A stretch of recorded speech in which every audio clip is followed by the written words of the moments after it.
Yes, good morning. Yes, Mr. O'Connor. Good morning, sir. Our first witness this morning is Mr. Wayne Darch. Perhaps he could be sworn, please. Repeat after me. I swear by Almighty God I swear by Almighty God that the evidence I shall give that the evidence I shall give shall be the truth, shall be the truth, the whole truth, the whole truth, and nothing but and the nothing truth. but the truth. Please sit down. Thank you, Mr. Darch. Do take a seat. Could you give us your full name, please? Certainly, Wayne Darch. Mr. Darch, you have kindly prepared a witness statement for the inquiry. It is, if we can bring it up on screen, INQ 006058. I know you've got a hard copy in front of you. Thank you. Do you see it on the screen there? I do. And if we just go forward to the last page of the statement, which is page 26, we see that it's dated the 7th of October of this year.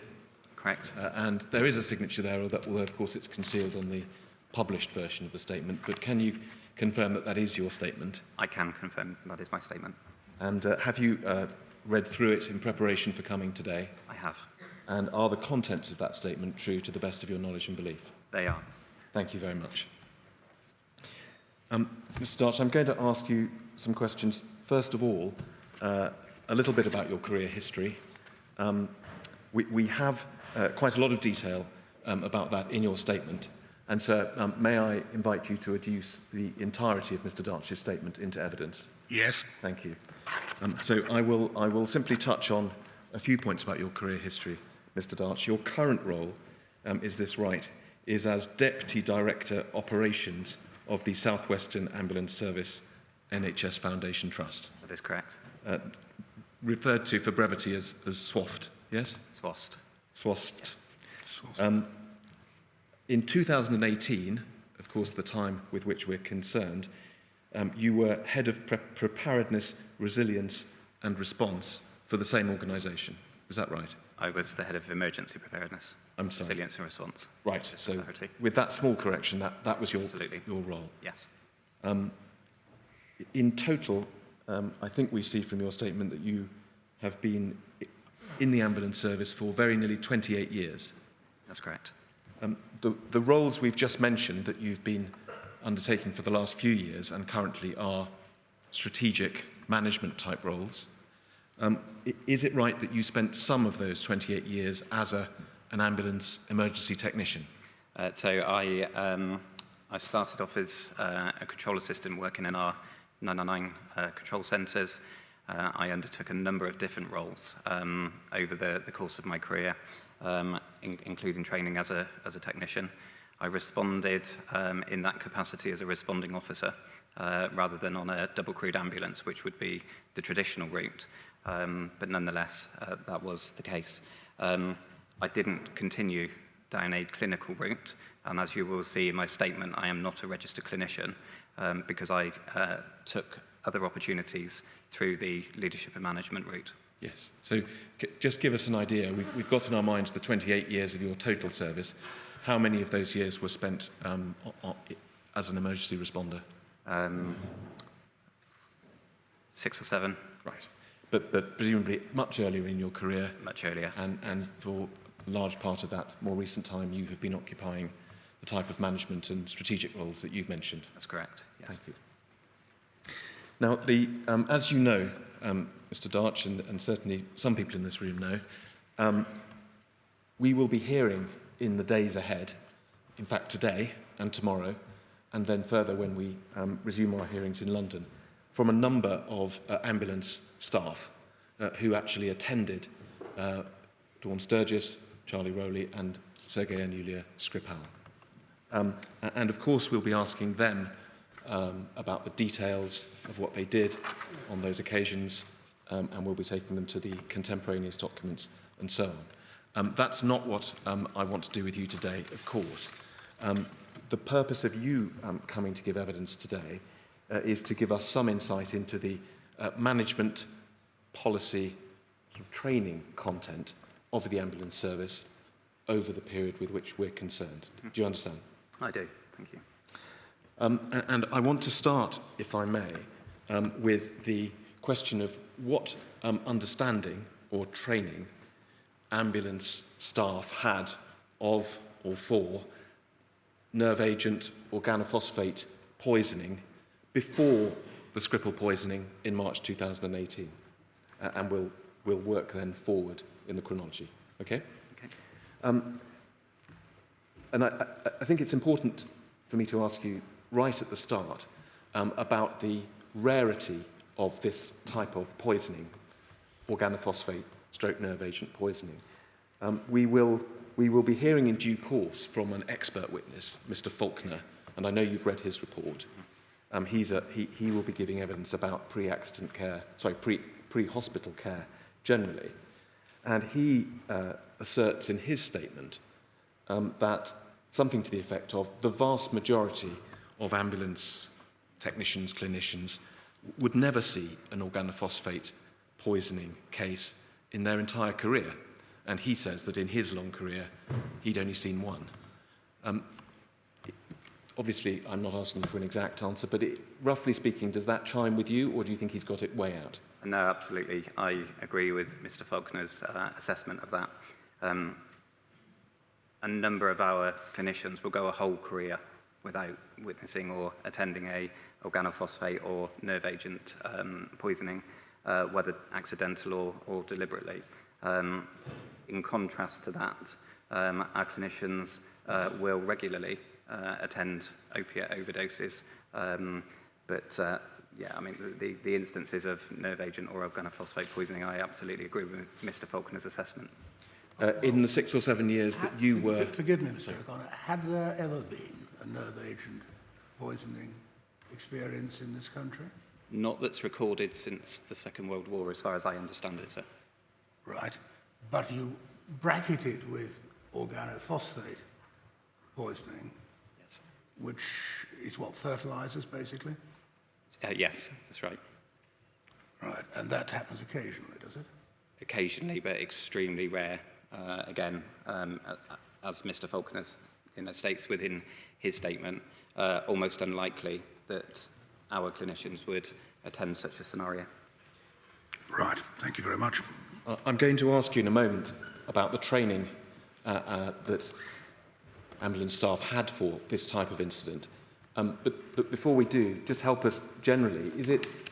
Are there other examples of extremely rare, but if they do happen, high consequence incidents that ambulance staff are trained for, or is this an outlier?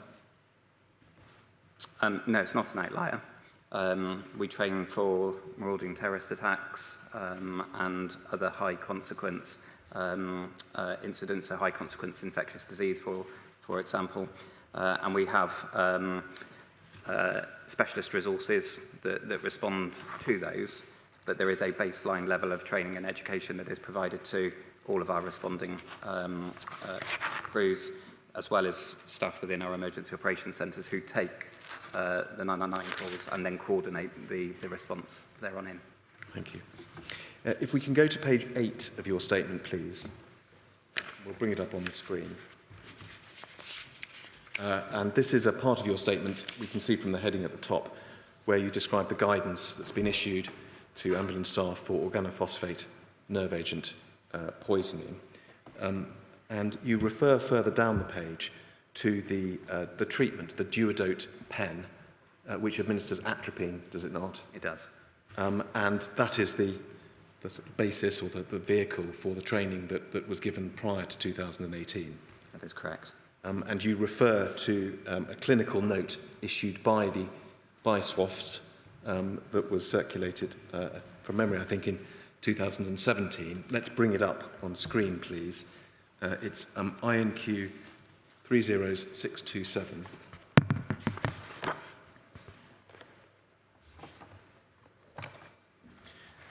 Mr. Darch, this is a clinical notice, and it goes with a medicines protocol, which I'm going to take you onto in a moment. So just describe, in a sentence or so, will you, what this document is, who it went to, why it was circulated. Okay, so I'll start with the way it was circulated first, if I may. So late 2016, NHS England National Emergency Preparedness Resilience Response Team. Sorry, say that slowly, will you, Mr. Darge?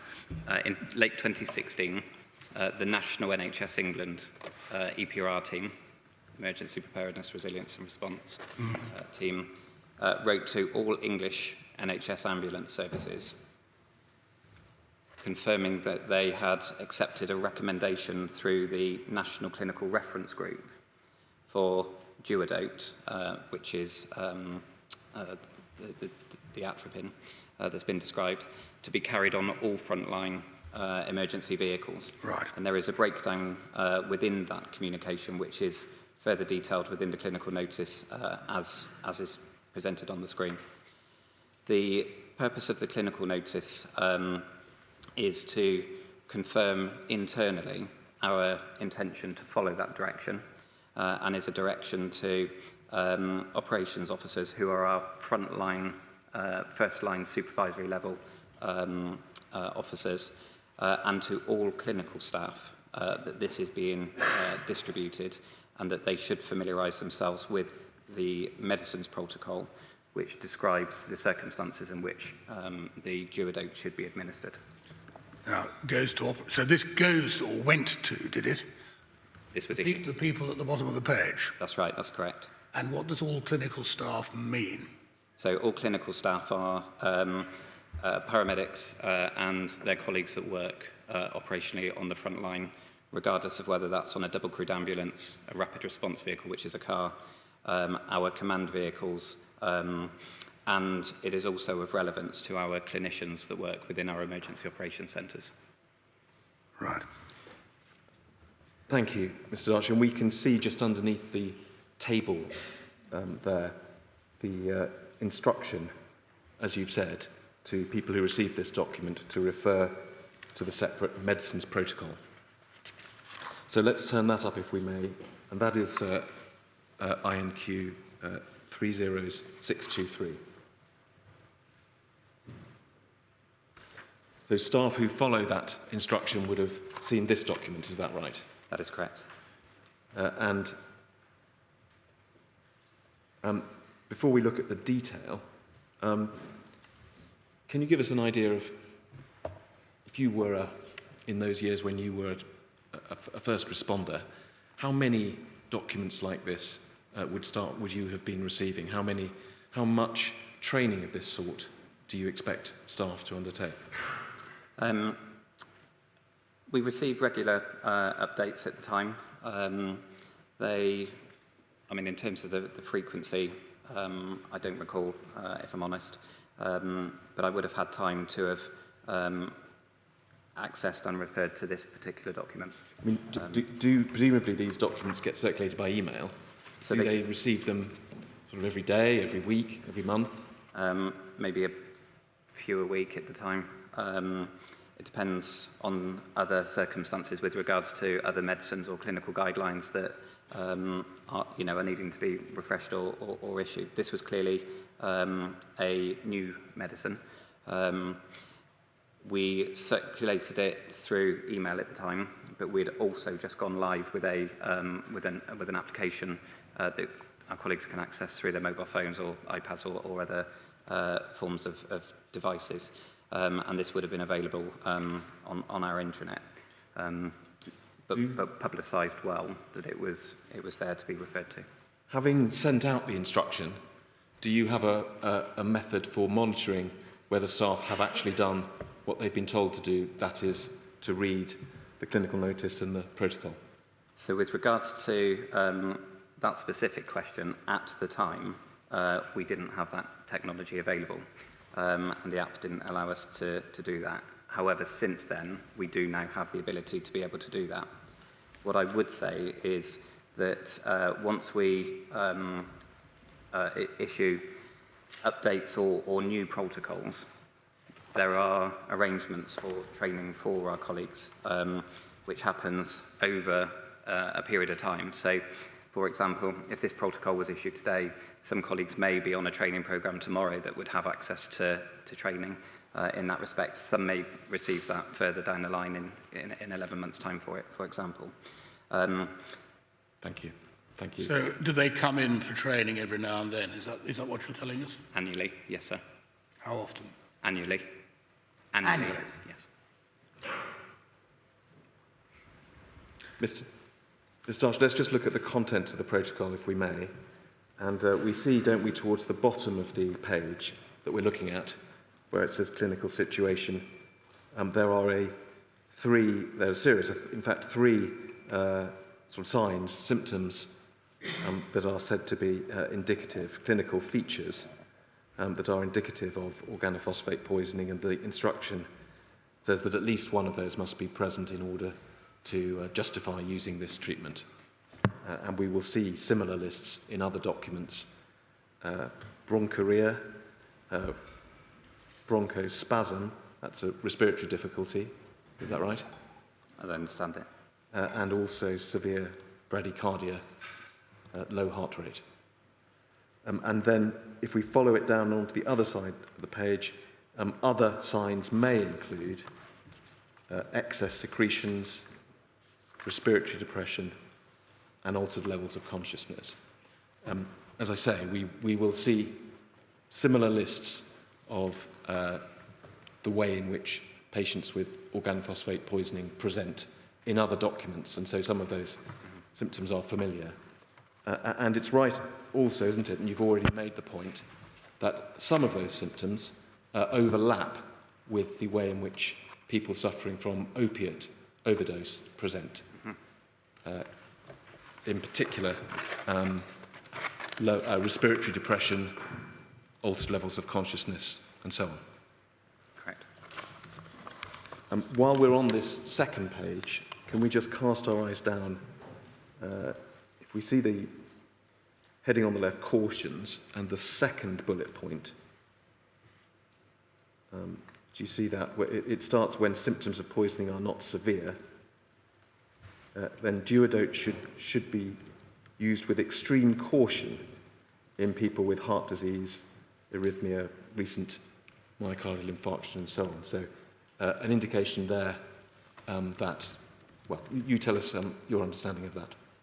It's not quite a contraindication, but clinicians should use extreme caution when considering duodote for patients with those clinical conditions. So it's not that with if generically heart problems, the instruction is not saying don't ever use it, but it is saying Use it with caution. Use with caution. So according to your statement, that is the training, the guidance that was in play relating to this type of condition prior to March 2018. That's correct. So if I could just expand on that, if I may.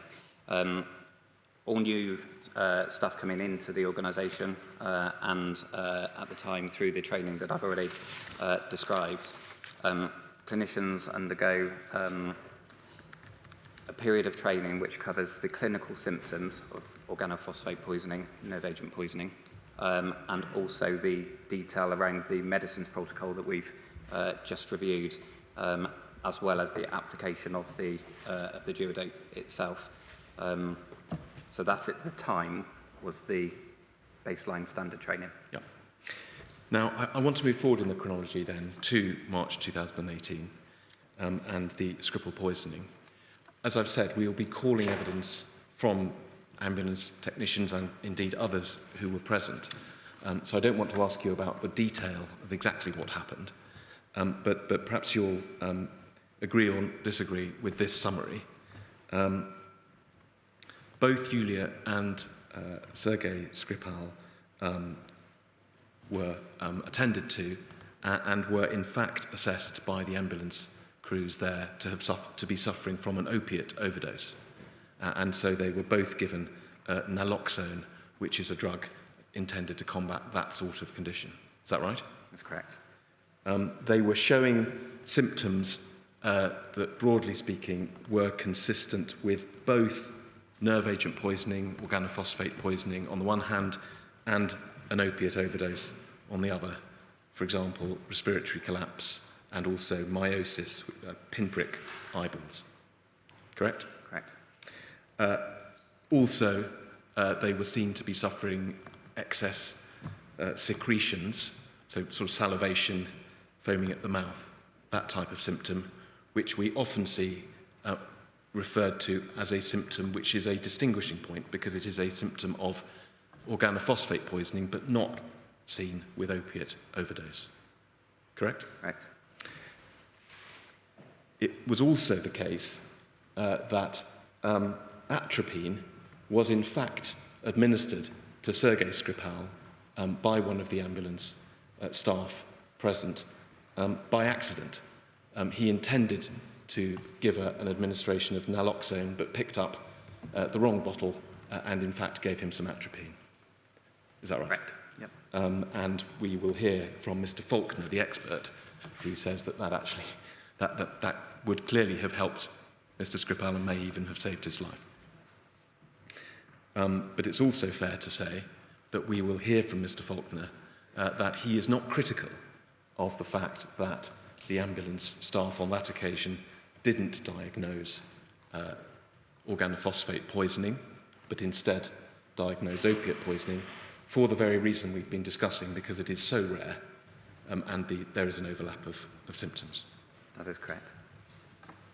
So with that summary in mind, I want to move on and ask you some questions about how the ambulance service, your own trust, responded to the Skripal poisoning and what guidance and learning took place after March, or during and after March 2018.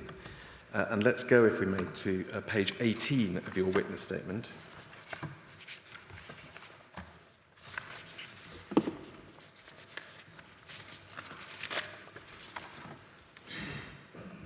And we can see just about a third of the way down, there's a headline, Reviews, Learning and Changes to Policy Procedures, and then a little bit further down, a heading, Guidance Disseminated Following the Salisbury Incident.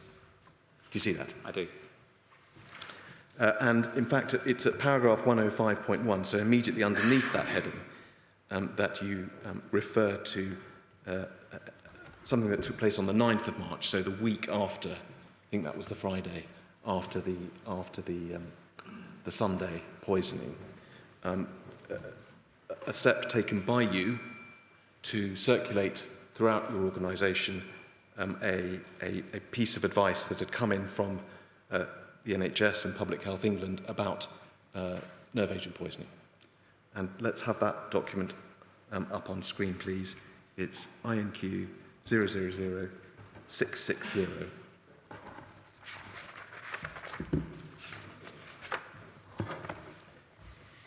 There were, you refer to two documents in your statement. They are very similar, aren't they? One was intended, I think, for GPs and one for hospitals. That's correct. This is the slightly shorter version. GP version. Yes, yes. but This is which? this is the GP version. But one might think that's more appropriate. The detail that's added for hospitals would not necessarily be something that ambulance technicians would find useful. Is that fair?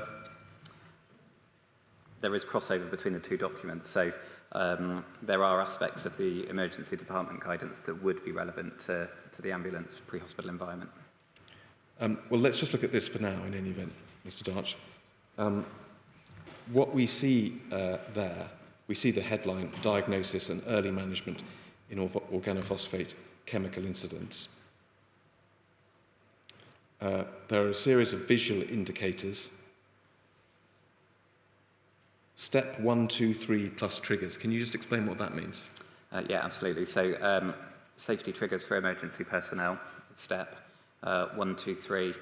So essentially, if we're responding to an incident that has one patient, we would deal with that as normal, essentially.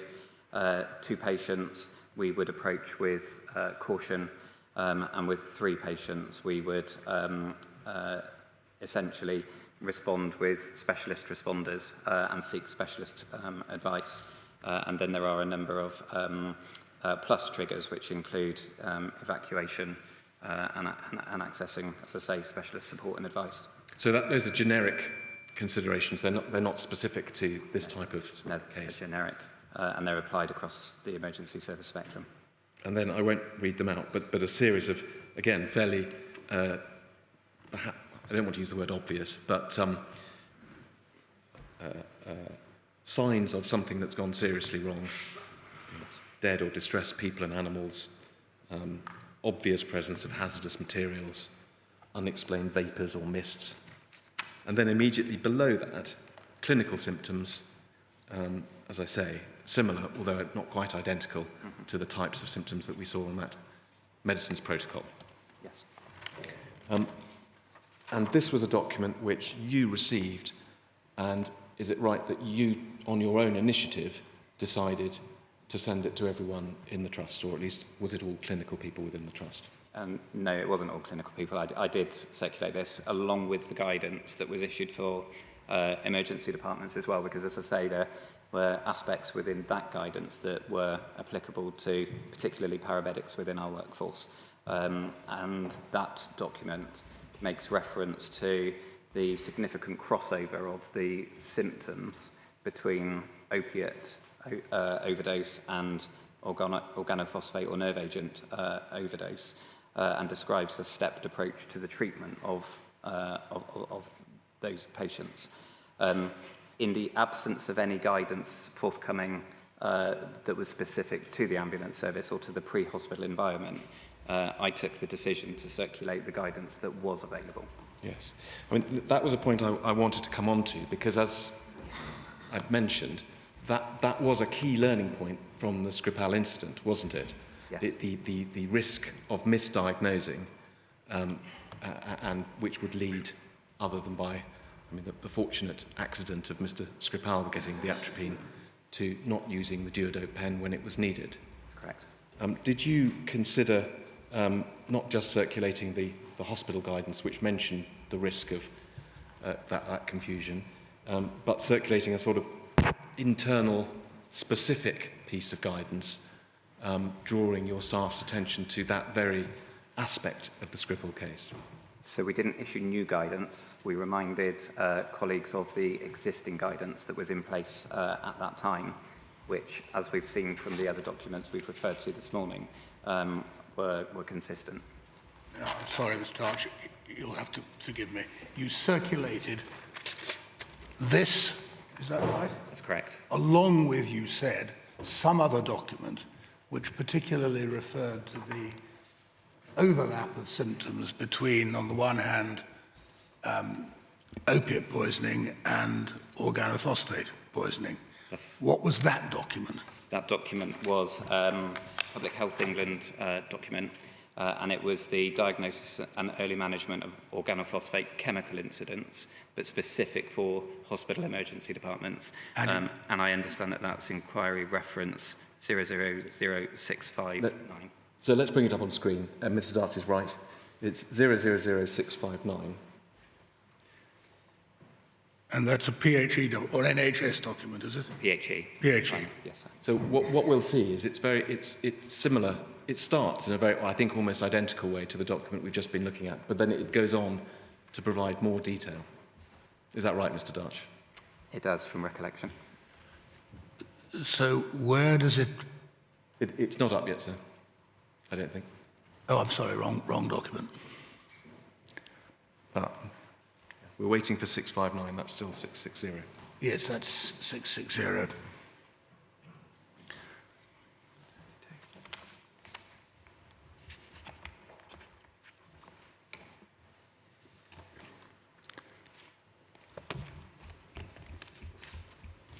Right. So we see, as I said, Mr. Darch, the first page or so of this document are very similar, if not identical, to the document we were just looking at. But I think will you take us to a later page in the document which makes the point about overlapping symptoms of opiate overdose? It may not be that document.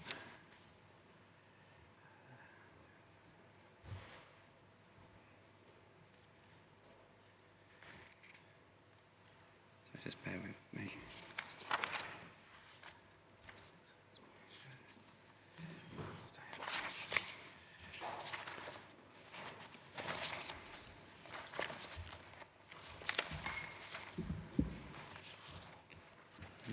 be in the wrong.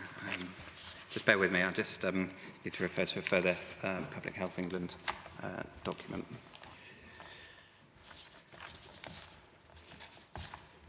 Which,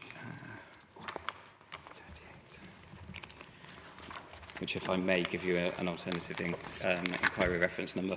Well, yes, I must say I had read this document and I hadn't seen the point you wanted to make about it, so it may be that we're at cross purposes. It's in 657. Oh, not 659.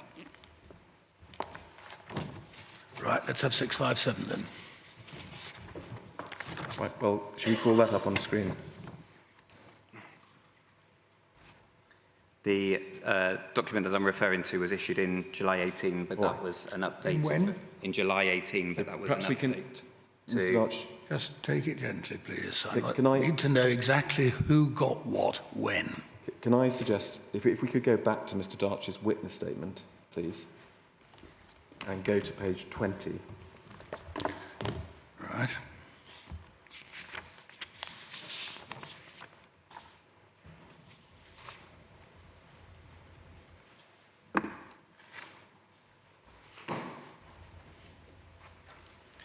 If we look at paragraph 1082, is that the subparagraph which refers to the document you're describing, Mr. It is, Darch? yes, that's correct. But we can see from the title just above it, and also from the date, that this was in fact guidance that was circulated not between the Skripal and the Amesbury incident, but after the Amesbury incident. That's correct, yes. Well, you were being asked originally, you see, Mr. Darch, about what, if anything, went out to people after the Salisbury incident. Yes, that's And it must be obvious to you before the Amesbury incident. absolutely, sir. That's my error. Don't worry. So the two documents that we were referring to were the documents that were published on the 10th of March. Yes. Yes. But And those are 660, is that right, the public health document about nerve agent organophosphate Correct. poisoning, and 659, Correct. which was the similar document which went to hospitals. That's right. But is it right, Mr. Darch, that in fact neither of those documents refer to the misdiagnosis point? Correct. right. And in fact, you refer in your witness statement to a number of other generic documents relating to organophosphate poisoning that were circulated around this time. But my suggestion is that, in fact, none of them refer to the misdiagnosis point. Do you agree with that? I do agree with that, yes. Right. So who got the two documents that they did get after the Skripal event, that is to say 660 and 659, which describe the symptoms of organophosphate stroke nerve agent? They went to all staff as listed within my statement, sir. Meaning? Meaning all staff, all of our colleagues. Right. It was issued across the organisation. If I'm an ambulance man, I'll have had it, will I? Yes. Thank you. So they would have had that high-level document describing the symptoms, but they wouldn't have had their attention drawn to the risk of misdiagnosis in that document. In that document, that's correct. And I'd like to take you to another document, please. If we could have INQ 000724.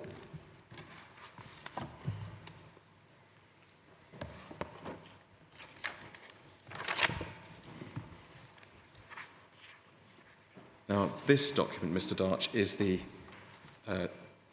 debrief that your organisation conducted. It's the report of the debrief into Operation Fairline, which was the name given to the response to the Skripal poisoning. Yes? Correct. Now, we know that this document itself wasn't published until quite a lot later. It was October 2018. The first edition was published prior to October, but the final version was published in October 18, having concluded Operation Fortis and the multi-agency debriefs that we heard earlier on in the week. Certainly this document, though, much later. That's right. Let's go, if we may, to page 18 of this document.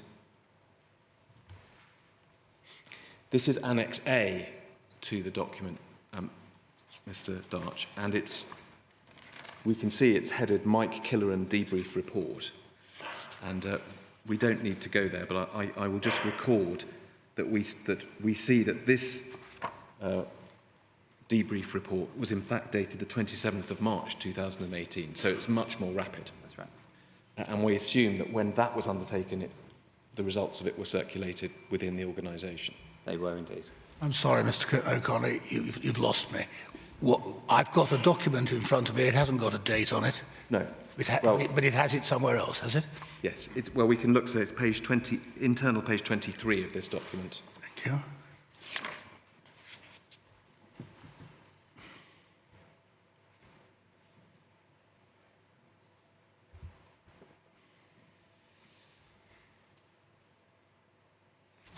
The bottom.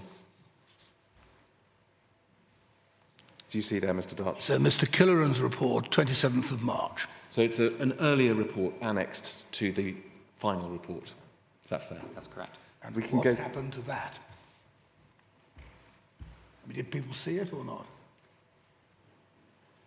Yes, they did.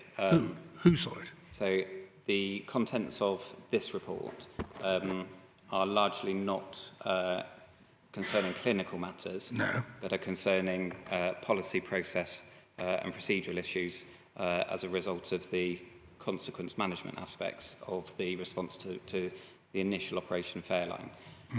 This was shared with our command teams and tactical advisors, who this particular document was specifically relevant to. Right. And Mr. O'Connor, do you want us to look at this because it contains something material to the there's point one- we were dealing with before or not? Yes, there's one part of it I would like to ask you about. So if we can go back to page 18, please. Right. Obviously, I've heard what you say, Mr. Darch, that this wasn't aimed at frontline staff. No. But if we just look at the last of those paragraphs, please. This is the executive summary. We see, Mr. Killeran says, at the time of the incident, the crews were completely unaware of the cause of injury illness. This is the Skripal incident, isn't it? And this was not revealed until some 15 hours later. Debrief will detail staff concerns and suggest changes to working practice in instances such as this. So this is a reference to the fact that the staff on the ground didn't diagnose organophosphate nerve agent poisoning. But my suggestion is that it doesn't then take that issue forward and recommend any further training, any guidance, that there's no action point to try and deal with that problem within this debrief from March 2018. I think, on reflection, I think that's a fair comment. There was also a significant delay in ourselves within the ambulance service being aware that the issue that our colleagues had attended on the Sunday was indeed organophosphate or nerve agent related incident, which is what that also refers to. Just drawing this together, Mr. Darch, do you think it's fair to say that more could have been done in that period between March and June to draw your staff's attention, not just refreshing their guidance on organophosphate poisoning, but drawing their attention to this particular learning point from the Skripal poisoning? So we shared as much information as we could, as I've described, and there are a number of documents there that were disseminated following the Salisbury incident. But of course, we could always do more. If the inquiry considers that we should have done more, then clearly we will take action to address that. Well, I think you're being asked whether you think you should have done more, I think we... or whether at the time this is the best you could do. my perspective is at the time we did the best that we could with what we had available to us. Are you saying that you didn't know before the Amesbury incident that the staff in Salisbury had misdiagnosed the Skripals? So I referred to my earlier comment, if I may. The instance of nerve agent poisoning that crews would be, would come across is extremely rare. And as you will know from witness statements from colleagues that you will speak to in the coming days, we responded to the symptoms that we believed were of an opiate overdose nature. It was some hours later, and indeed well into the Monday, that it was known that this was not an opiate-related incident. But as I think Mr. Faulkner makes reference to in his statement, he is not critical of the diagnosis or the action that our crews took at the time, and I would support that. Yeah, In terms Mr. of Archer, I'm sorry to interrupt you, but I want to come to the point. We've all agreed that Mr. Faulkner, and it may be in due course the Chair, is not critical of the misdiagnosis at the time. But very shortly afterwards, you as an organisation were aware that there had been a misdiagnosis. And my question is, should you have done more to circulate that particular learning point within your organisation? Because we haven't been able to find a single document where that's done in the 3 or 4 months before the Amesbury incident. So we did share as much information as we possibly could, but to answer your specific question, no, we didn't, and we could have done better there. All right. Let me move on to a slightly different topic. Of course, one of the reasons why spreading this knowledge would have been a good idea was because of the risk that it might happen again. That must be right, mustn't it? Yes. And in particular, if that risk crystallised, if there was another nerve agent incident, then your staff very likely would be at the sharp end of that. Correct. Was that risk something that you as an organisation were made aware of or considered? So we did consider it, and that's in part the reason that I circulated the guidance that was available, notwithstanding that it was not addressed or intended for the ambulance service, but for emergency departments and GPs, to our colleagues. We also, or I also, reissued the initial operational response guidance, again on the 10th of March, and there was guidance that was received into our organisation that was specifically intended for ambulance services that used NHS pathways as a triage system. We're an MPDS service, medical priority dispatch triage service. But again, in the absence of guidance or additional information for MPDS services, I took the information that was available and circulated that. In terms of being aware of potential or secondary or tertiary incidents, I don't recall specific discussions regarding that. However, I was made aware yesterday evening of some emails that were circulated on the 15th of March, which I was not in possession of, and over the course of last night I've rechecked to confirm that position. But the actions that were contained within the documents that were shared with me yesterday evening were the actions that I took on the 10th of March, some 5 days earlier. Well, you've mentioned that email, so let me ask you about it. If we could have, please, INQ 004704 on the screen.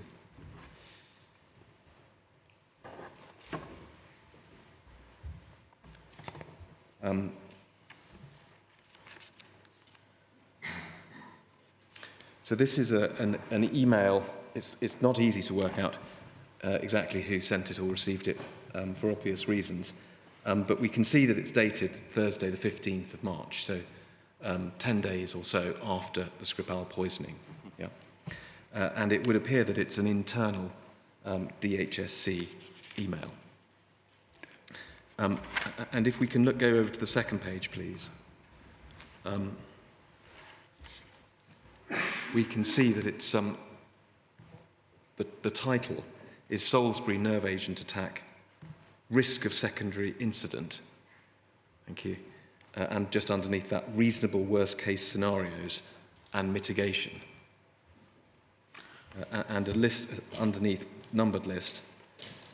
First number being a second targeted attack, so in other words, another targeted attack like the Scripples, but then second and third, accidental discovery of discarded agent by either humans or third animals.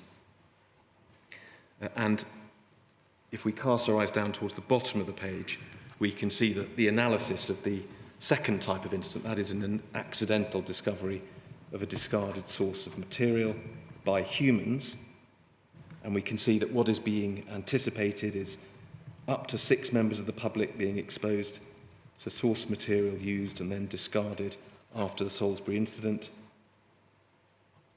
up to 4 emergency services personnel exposed to the nerve agent. This is all someone stab at a hypothetical possibility, is it? It's a reasonable worst-case scenario. Worst-case scenario. A scenario against which to plan. Right. 1 fatality, 9 other casualties requiring prolonged hospital treatment, and so on.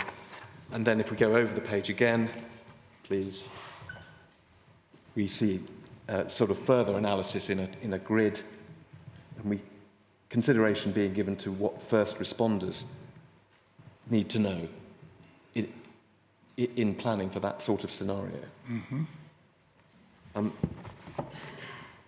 My question, Mr. Darch, is perhaps an obvious one, which is in your sort of managerial, strategic role within the ambulance service that must have been the most likely to have been involved in this sort of secondary incident coming across a discarded container. Do you think you ought to have seen this sort of planning document so that you could have been involved in that planning? Absolutely, yes. So you didn't see this at the time. It's an internal departmental document somewhere, is it? That's correct. The first time I saw this document was yesterday evening. Right. And you say now that you would like to have done? I would have, yes. If we can go back to the first page of the document.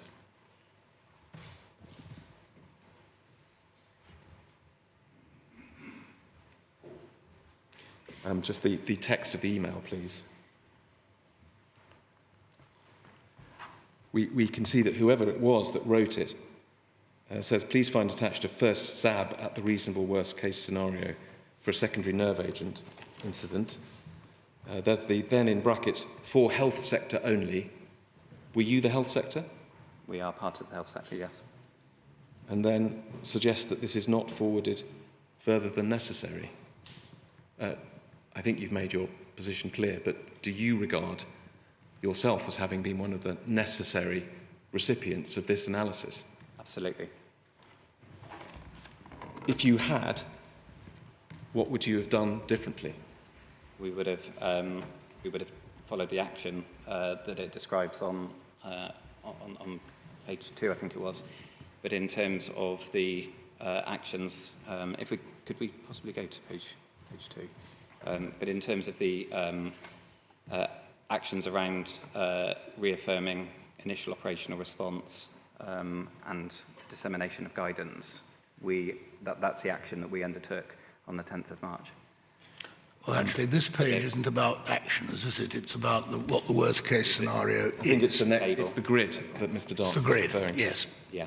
So if you look at the actions that are required in terms of reinforcing initial operational response with regards to remove protocols, we did that on the 10th of March, and the learning from the 4th was disseminated, as I said earlier on, following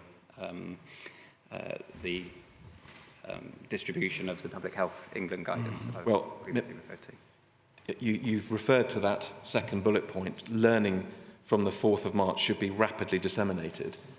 Do you think if you'd seen this sort of document, which I assume would have made the risks feel much more real to you, yes, you might have thought again about, for example, disseminating the learning point about the crossover symptoms between opiates and nerve agents? Yes, absolutely. This would have been extremely helpful.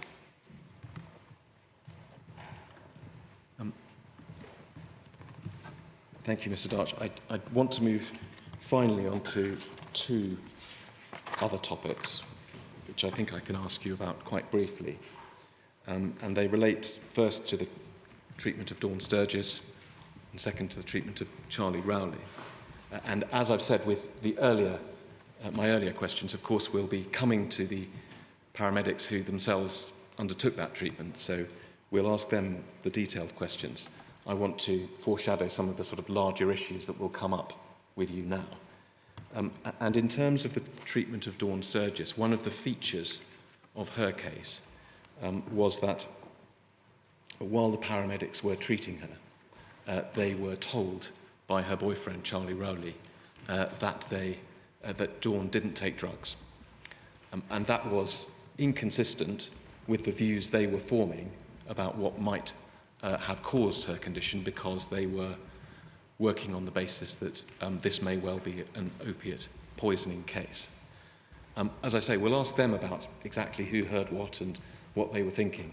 But from your sort of managerial perspective, what guidance or training is there within the ambulance service about how paramedics treating a patient should sort of feed into their analysis information like that that's given by family members or people who are with the victim?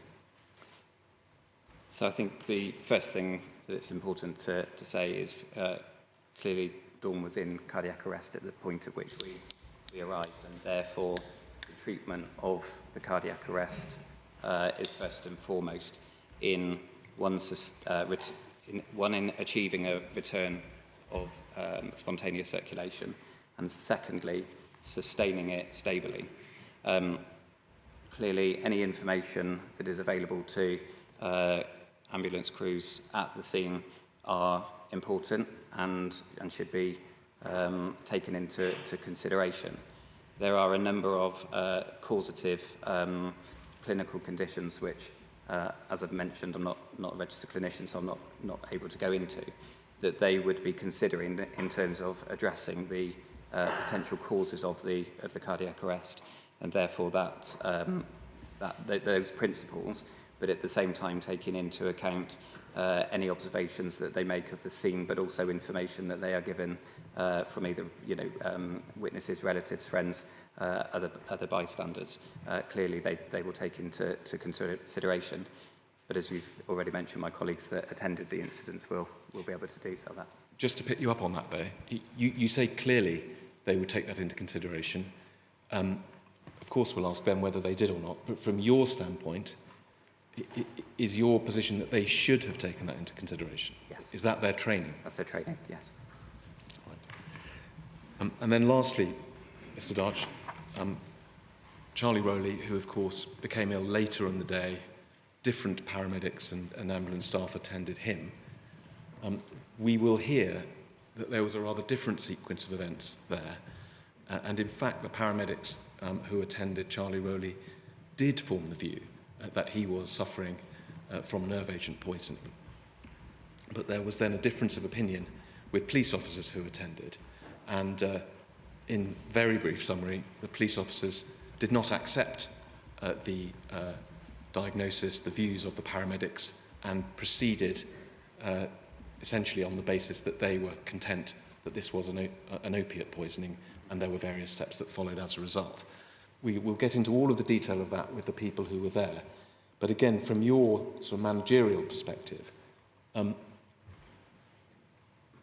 first of all, let me ask this. Is that something that happens very often, that police officers, or for that matter, a different emergency service, override the clinical views of the attending paramedics? It is possible, but in my experience, not frequent. And knowing what you know about what happened that night, is that something that you understand and that you think was reasonable, or do you think, or not? So from my perspective, I think it's evident that there was a breakdown in the application of the JESIP, the Joint Emergency Service Interoperability Principles, which essentially where you have a multi-agency response to an incident.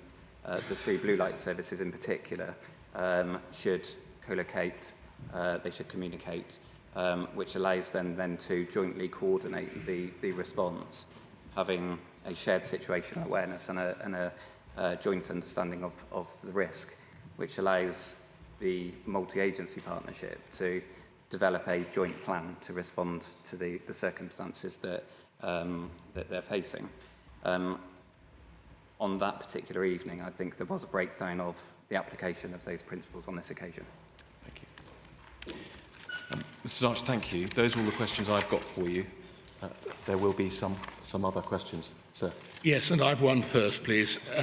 In relation to Dawn Sturgess, you've been asked about the impact of being told by a partner present that she wasn't a drug taker.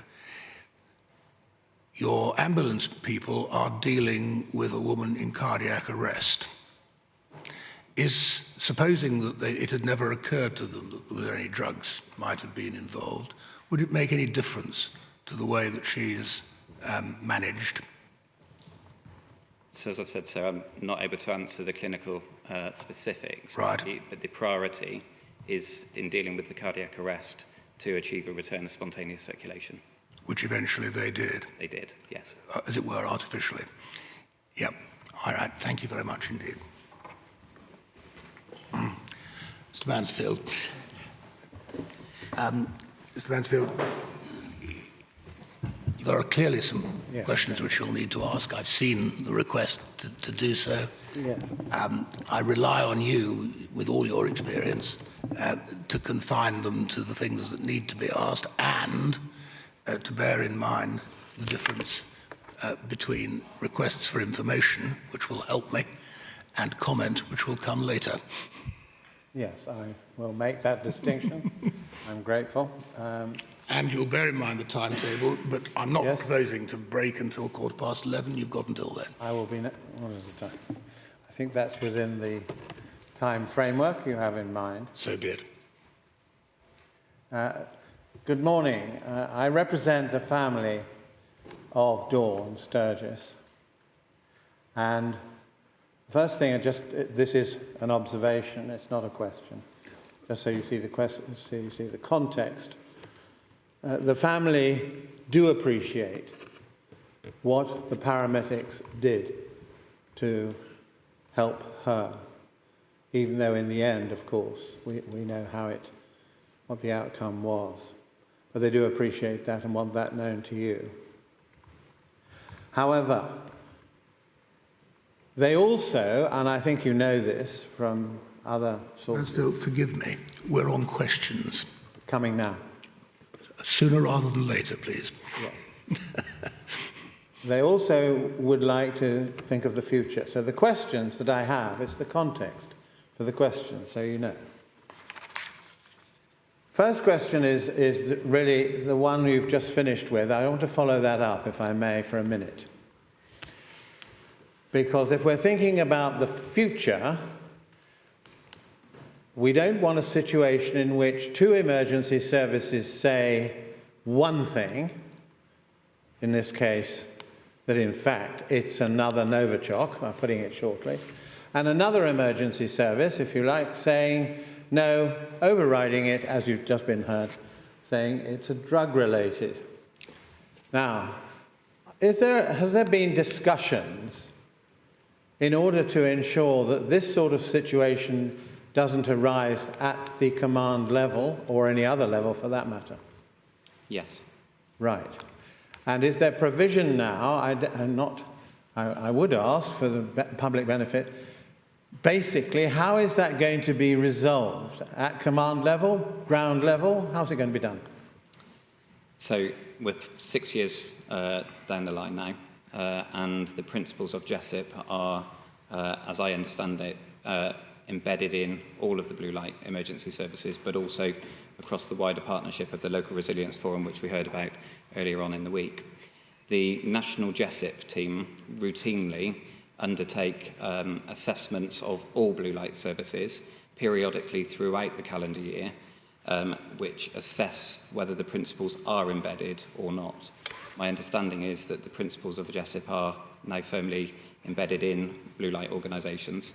And in my experience working at the tactical and the strategic level, particularly in response to the incidents in which we're discussing and other incidents, that is my experience that JESIP is understood works well when it's utilised.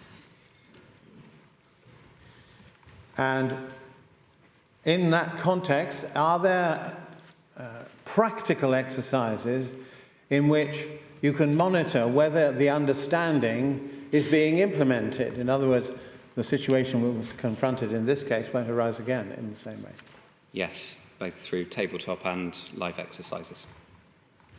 Because one of the things, and this is another general question which reflects back, it's quite clear that after the Salisbury attack, there were, and they're in the documents, I'm not asking for them to be brought up, numerous references to debriefs, are there not?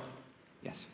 Throughout March, a whole set of dates, and another lot in June.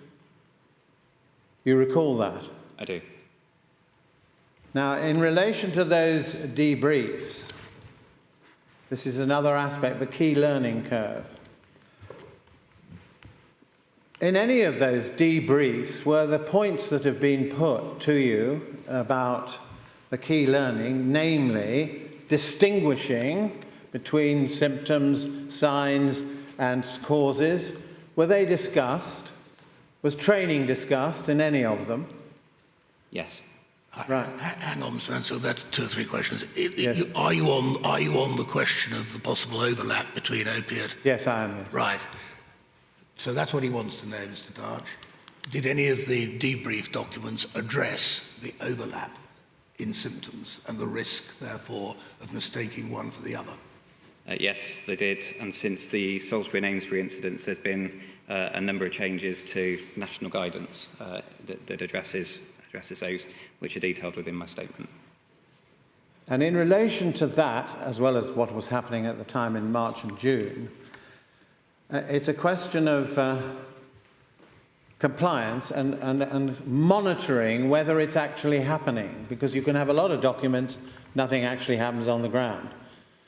How is the monitoring of this documented information being carried out? Could you clarify the question? Are you referring to the implementation of the learning from the debrief? Yes, that's right. Yes. So from my organisation's perspective, we declared both incidents to our commissioners and to our regional NHS England team as a serious incident. What that means is that we have external oversight and scrutiny of ensuring that the learning is taken forward, is implemented and is embedded. And we are not able to only internally sign off the implementation of that learning. That requires external overview and assurance that that has indeed been taken forward.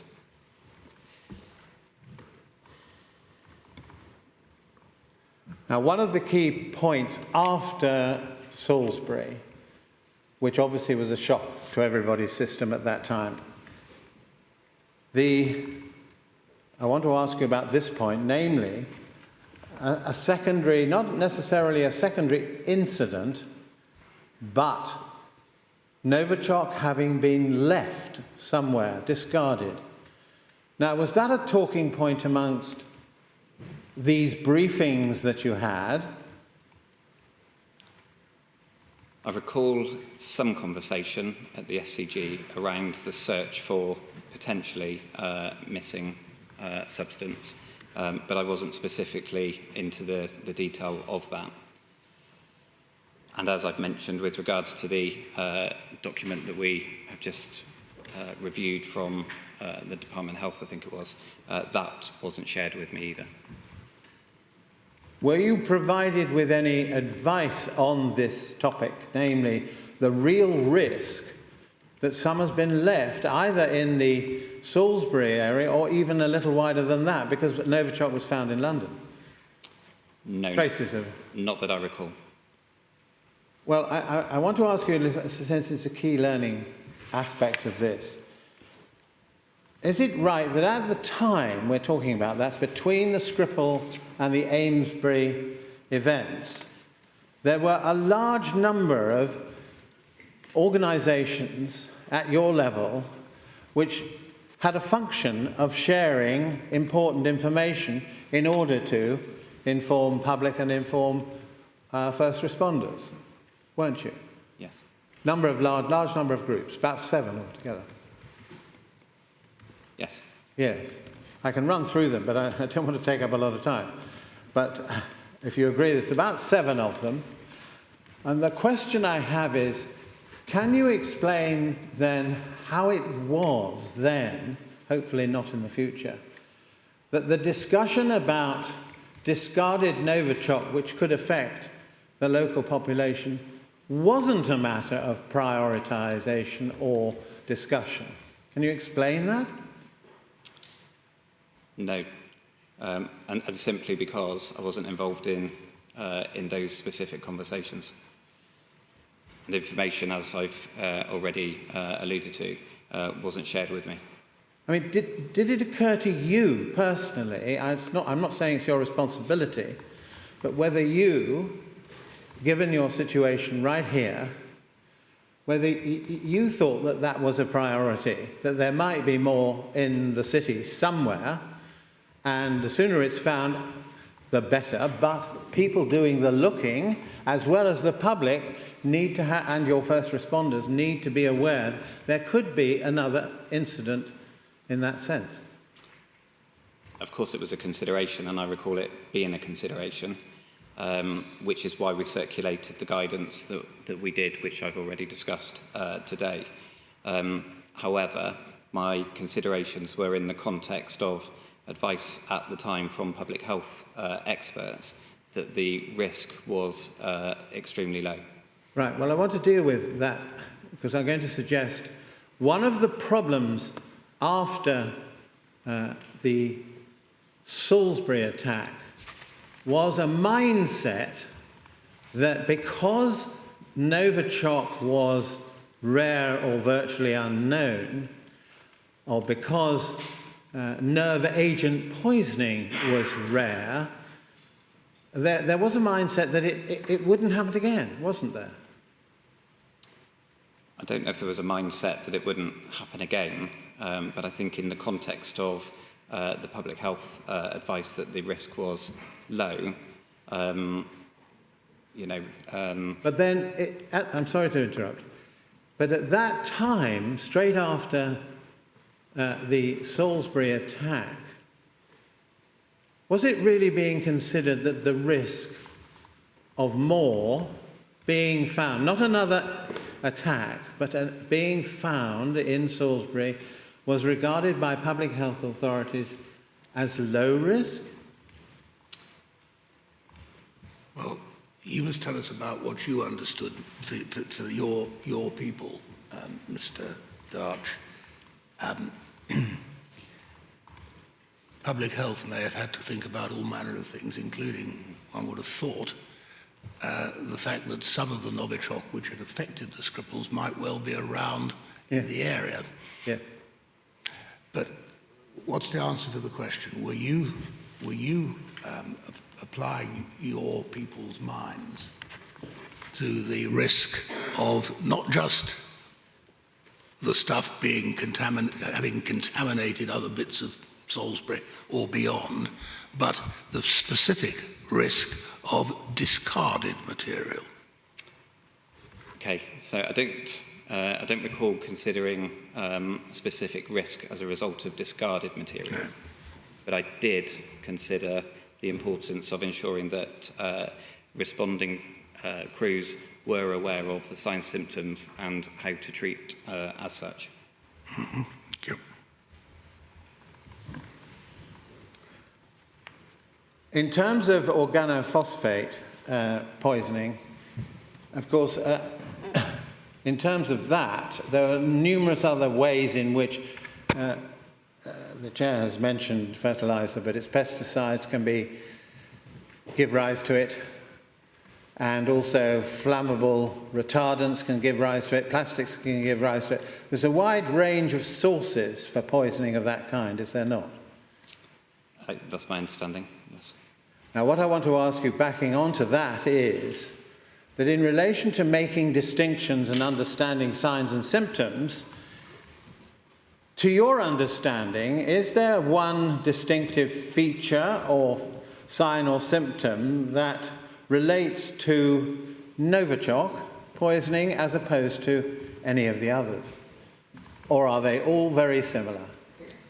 I think there's significant crossover, as we've previously discussed.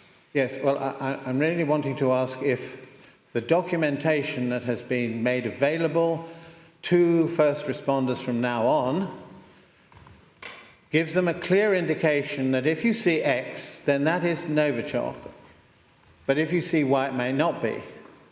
In other words, making a significant distinctive feature so that somebody can tell on the spot, or at least have a notion. Is this a question specifically about Novichok or about nerve agents generally? Well, I'll make it about nerve agents generally. Right, so the question is there any reliable means of distinguishing on the spot between Novichok or other nerve agent on the one hand and organophosphates from other sources on the other? Is that it? Yeah, that's it. Yes is the answer, and that's contained in updated JRCalc guidelines for clinicians.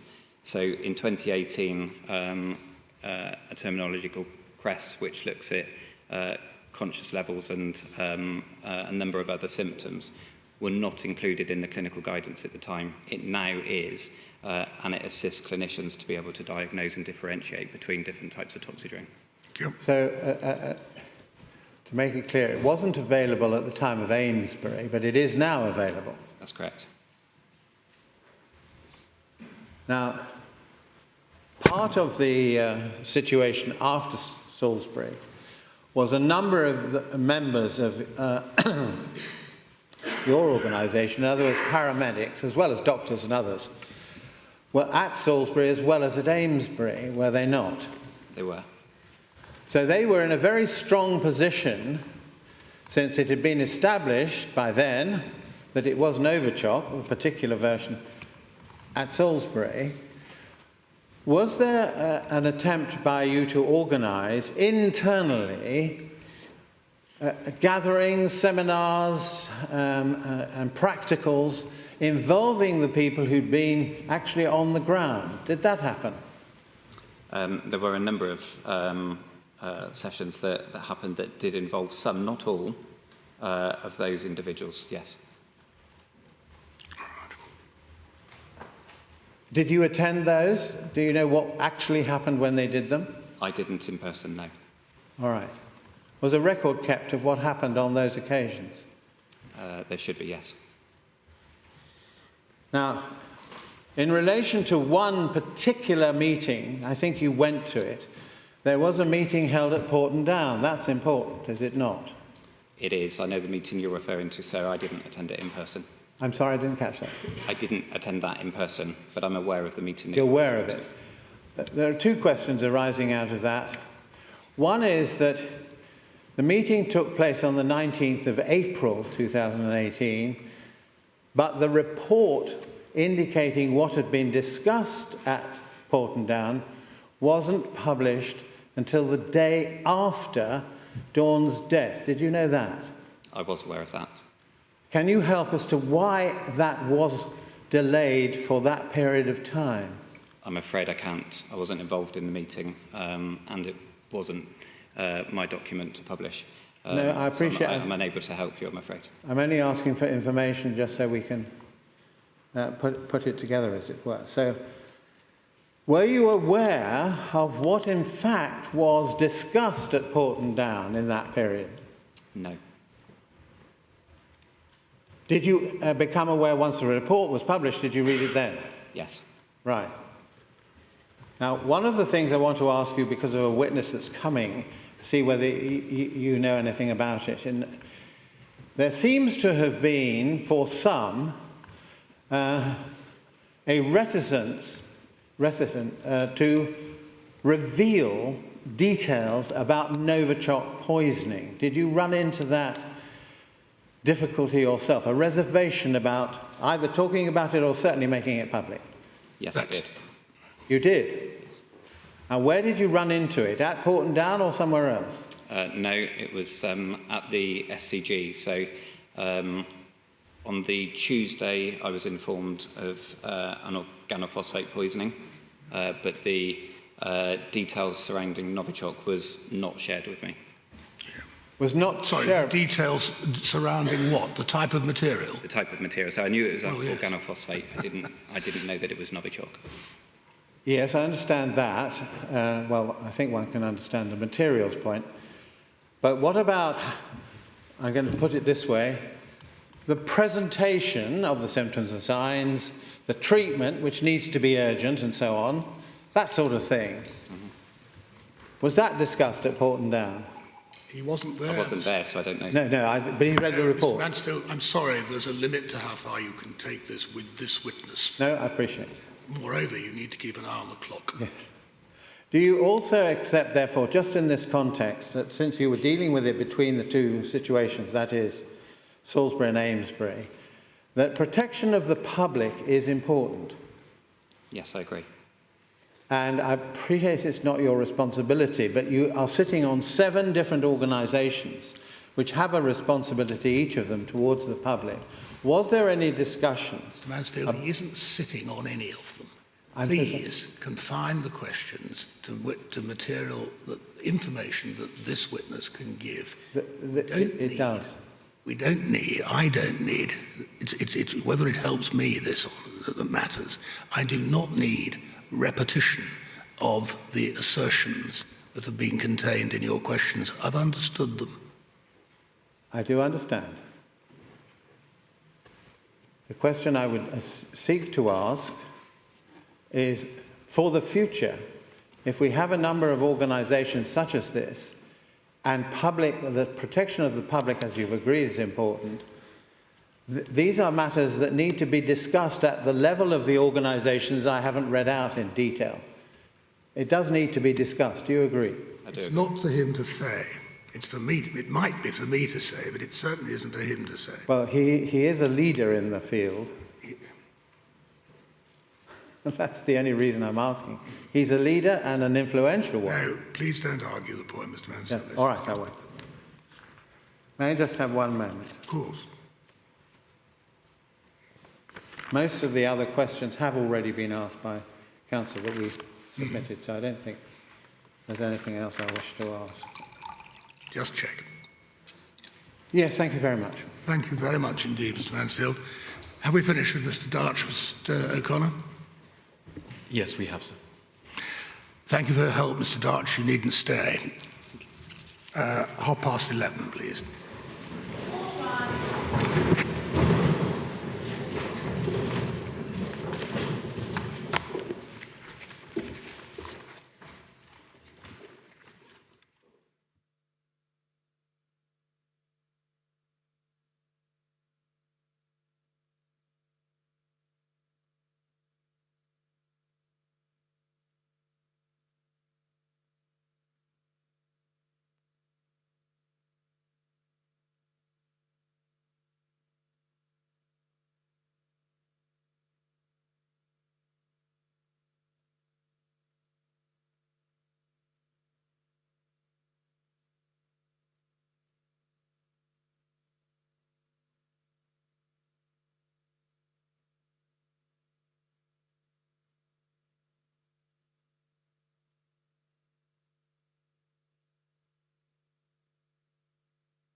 Yes, Mr. O'Connor.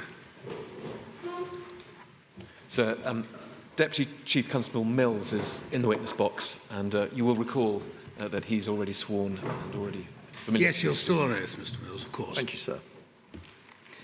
Mr. Mills, you have already given outline evidence this week about Wiltshire Police structures, about the response of the constabulary to the 2018 poisonings, operations Fairline and Fortis, and so on. And we will return in due course, in London, in fact, for you to provide some detailed evidence about Wiltshire Police's response to the Skripal poisonings. The purpose of asking you to come and give evidence today is for you to provide some context, as I said to Mr. Darch, to the evidence we will hear today and tomorrow and early on in our hearings in London about the emergency services response to Dawn Sturgess's poisoning and also Charlie Rowley's poisoning, and some sort of policy level context into which we can put that evidence. And as I said to Mr. Darch, of course, we will ask the witnesses themselves who were there, and we're very conscious that you weren't, about what they did, what they were thinking, what decisions they made. We won't trouble you with those matters.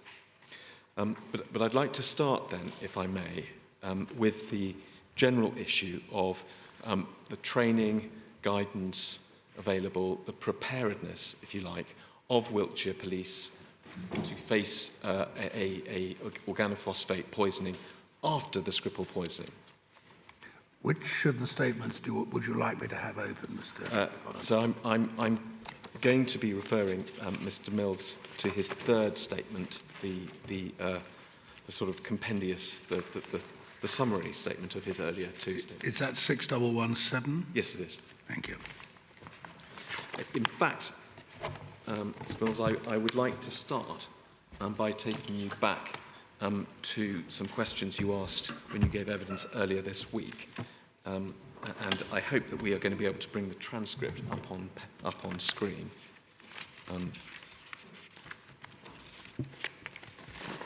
It was Tuesday, the 15th of October. Thank you. And if we could have the internal pages, the small internal pages, 21 and following on screen. Brilliant. So this is just, you were asked some questions by Ms. Whitelaw on this topic, Mr. Mills. Yes. I think it's fair to, if we just remind ourselves of what you said then, and then I will ask you some further questions. So you see that the small page numbers at the bottom of the pages. At the bottom of page 21, as Whitelaw said, importantly, the item or items used to deliver the poison in the Skripal poisoning had not been located, and you said no, they hadn't. She went on to say at the time of Dawn Sturgess's poisoning, indeed, you didn't know in June or July 2018 whether there was a vessel or container that had been discarded still in or around Salisbury or in Wiltshire or in the country. You said we didn't know. As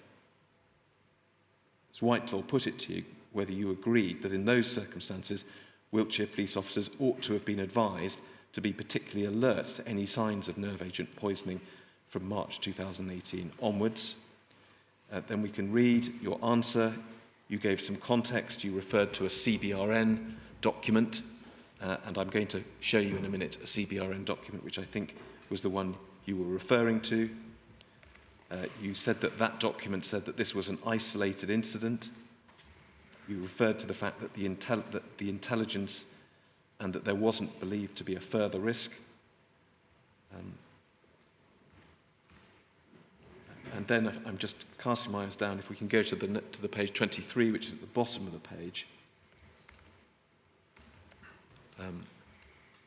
Picking it up a couple of lines in, you said, from a local level, yes, I absolutely reflect that we didn't put anything further out.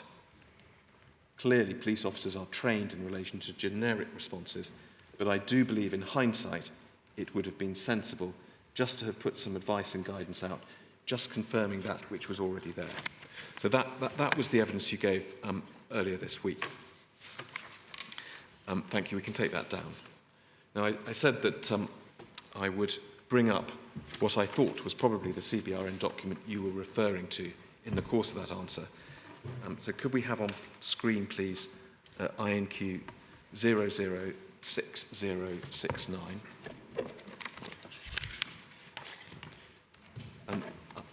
Mr. Mills, I know you had a look at this document earlier this morning. Is this either the very document that you had in mind or a close relation of it?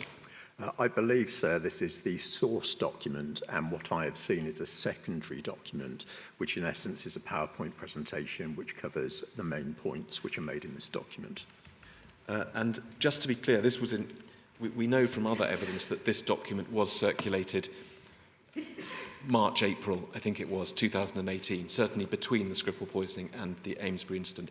Do you think you would have seen it during that period? I haven't seen it up until recently, sir. However, what I can say, to be more precise, is that the version I've seen, the PowerPoint presentation, was dated in March, sir. Right, so Not the document, but a PowerPoint presentation of the same material? Same material, I see. sir, and that was dated in March 2018. 2018. So the substance was unknown to you in 2018? No, it was not. No. And I was... sorry, forgive me. Sorry. I may have misunderstood that question. Sorry. Perhaps I'll try that again. Yes. We've agreed that you hadn't seen this very document, I think, until this morning, but you'd said that you had seen the substance of it in a PowerPoint demonstration. Yes, that is recently in the preparations for the public inquiry, sir. see. Okay, So so- certainly between the material period of the Skripal attack before the attack in Amesbury, I had not seen this document. I'm grateful. That's now clear. But just to look briefly at this document, because you did pick out some aspects of it in the answer you gave to Ms. Whitelaw. First of all, there is the, in red at the top, there is the restricted handling. It's only to go to certain sort of tactical commanders. Perhaps that's why you didn't see it at the time, I don't know. Yes, certainly in my witness statements, I detail at the time I was not what's called a CBRN commander. My apologies, sir, in relation to, again, all of the acronyms. So chemical, biological, radiological and nuclear commander. In policing, similar to the other emergency services, what you have is a specialism in relation to such events, and that follows what we call the gold, silver and bronze model. So gold strategic, silver is tactical, and bronze is operational. Officers are trained specifically within that discipline, and there's also a course for what's called tactical advisors who actually assist commanders. That's what exists, and this is who this information was meant to be for and circulated to. Moving on to the paragraph below the red words at the top, and again, this was, you gave us a flavour of this in your answers to Ms. Whitelaw earlier this week.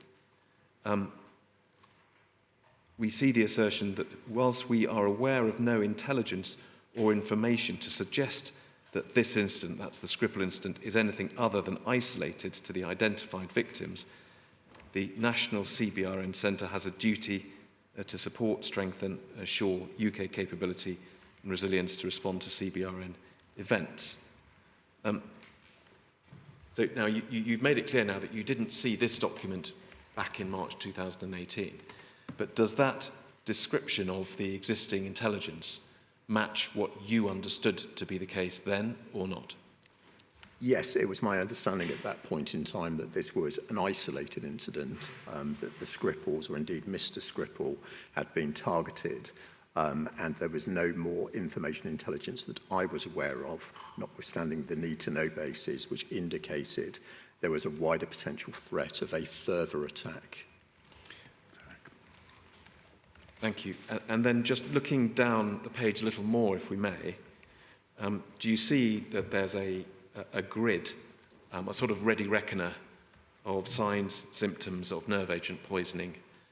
As I said to Mr. Darch earlier this morning, that one comes across repeatedly in these documents little summaries of the types of symptoms to look out for, not always identical, but that there's a common theme to most of them. and here we see another go at trying to condense what the signs or symptoms that might be obvious to responders are. Yes, I can see that, sir. I don't want to ask you about the detail of that because you're not a medic, but when you said to Ms Whitelaw earlier in the week that on reflection it would have been a good idea to circulate to Wiltshire Police some further guidance, just perhaps refreshing and emphasising training that they'd already had. Is it something like this that you would have had in mind or not? So obviously I'll go back to the top of this document, which is in red, that obviously talks about it not being circulated further without express authority, and obviously then goes on to talk about the symptoms. What I was referring to at that point in time are really sort of three pieces of what I would call core training doctrine. So there's firstly, as was alluded to by Mr Darch, there's the Jessup principles. Secondly, there is the initial operational response 1, 2, 3 plus, which we heard about from Mr Darch. That's to assist first responders who may come across a CBRN incident in terms of their decision making. And then there is what I would call a more command level document, and that is, it was issued in 2016. It's the CBRN, it's JOP, sir, but the JOP stands for Joint Operating Principles. And there are 24 of those.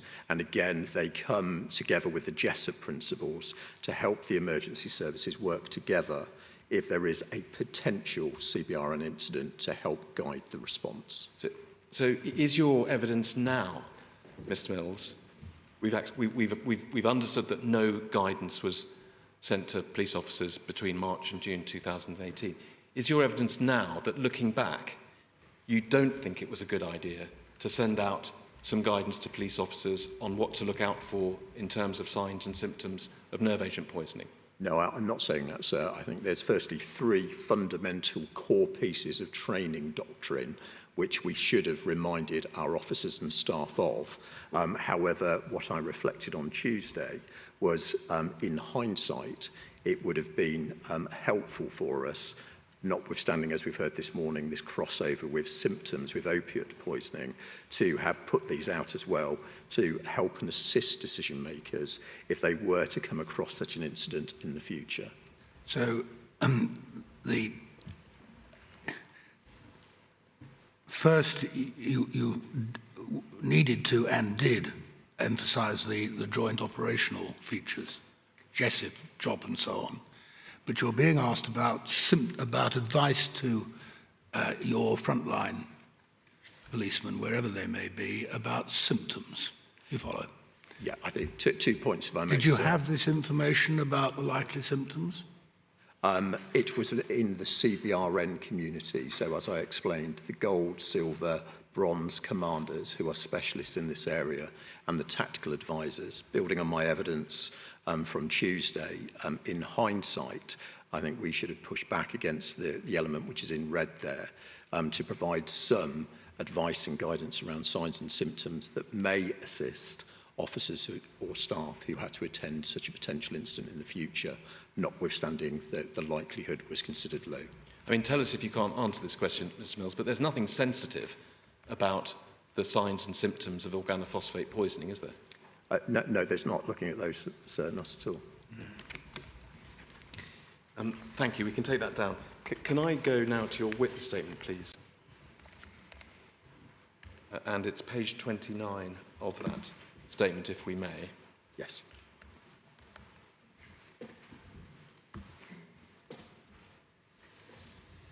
And we see at the head of that page, it's headed Policies and Guidance.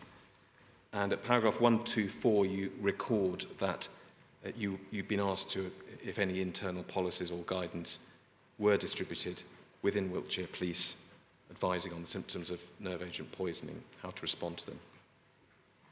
And then at paragraph 125, you say this: due to the unique and exceptional circumstances relating to the targeted attack on the Scripples and the absence of any intelligence or information to indicate the likelihood of any further nerve agent related incidents, Wiltshire Police did not proactively provide any advice to officers and staff who may attend any subsequent reported future incidents which could be linked to the symptoms of Novichok or a wider poisoning. So the statement there, we've already established no guidance sent out, and further down the page, we'll come to it, there's a passage where you describe, as you said to Miss Whitelaw, you wish you had.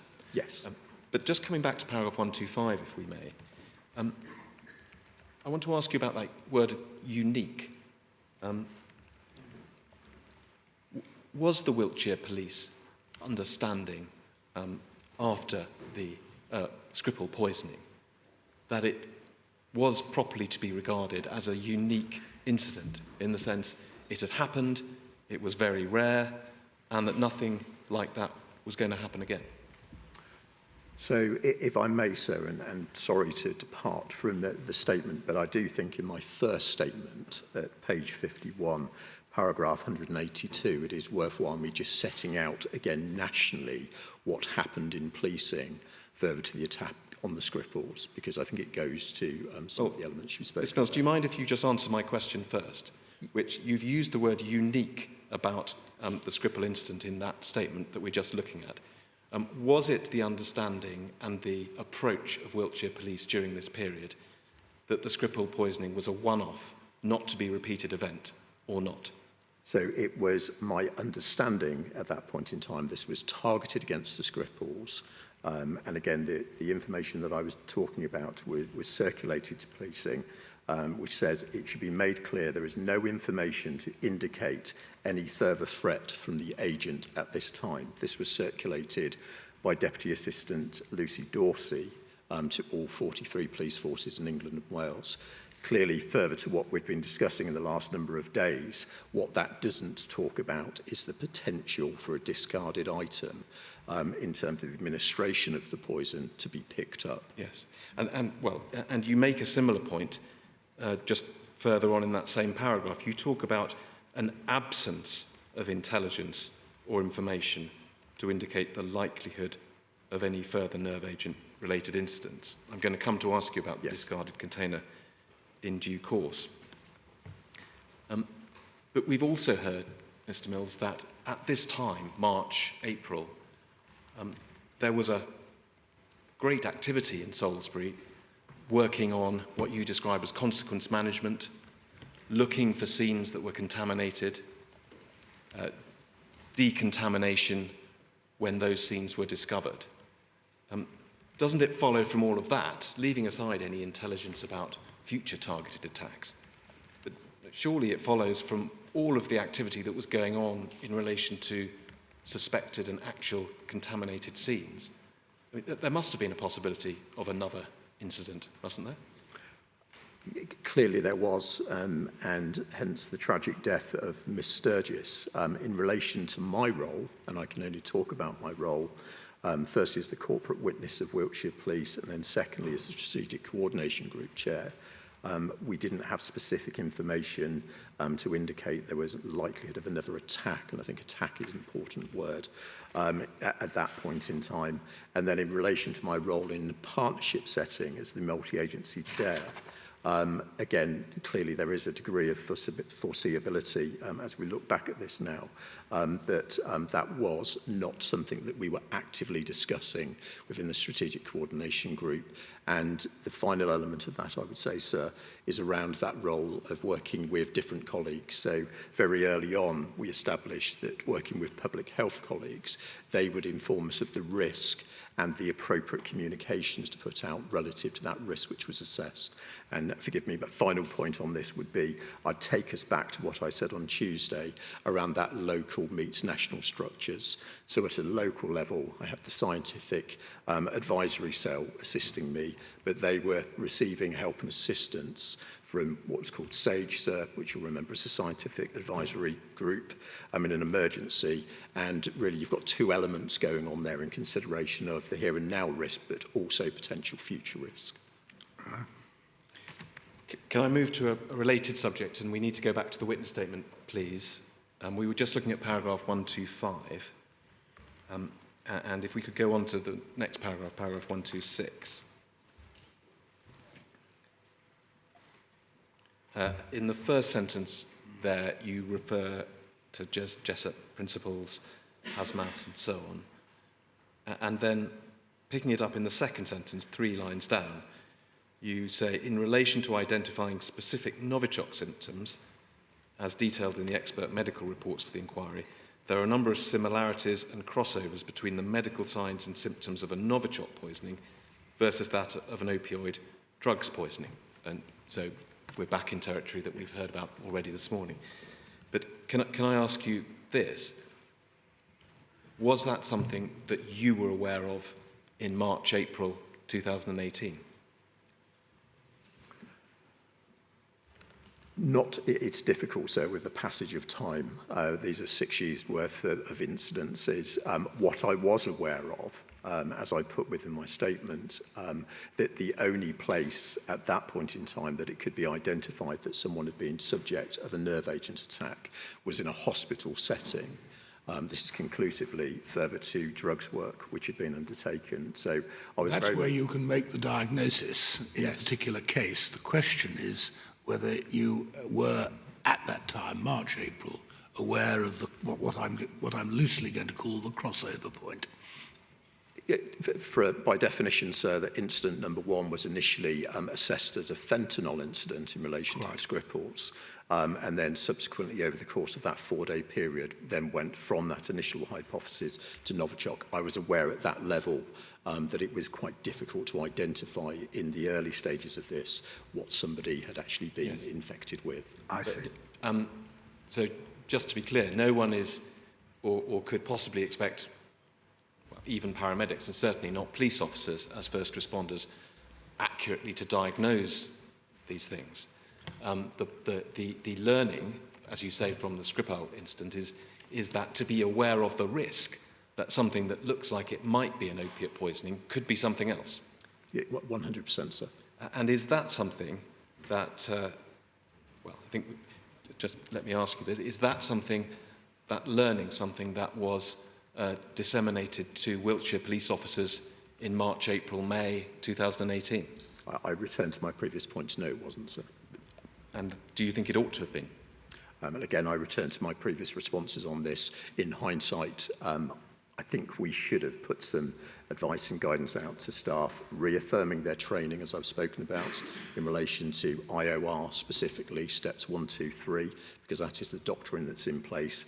And it would have been sensible to additionally have put something out high level, as we saw in the document you showed me earlier, which details, notwithstanding they're not medically trained, the types of symptoms that may present in a secondary incident.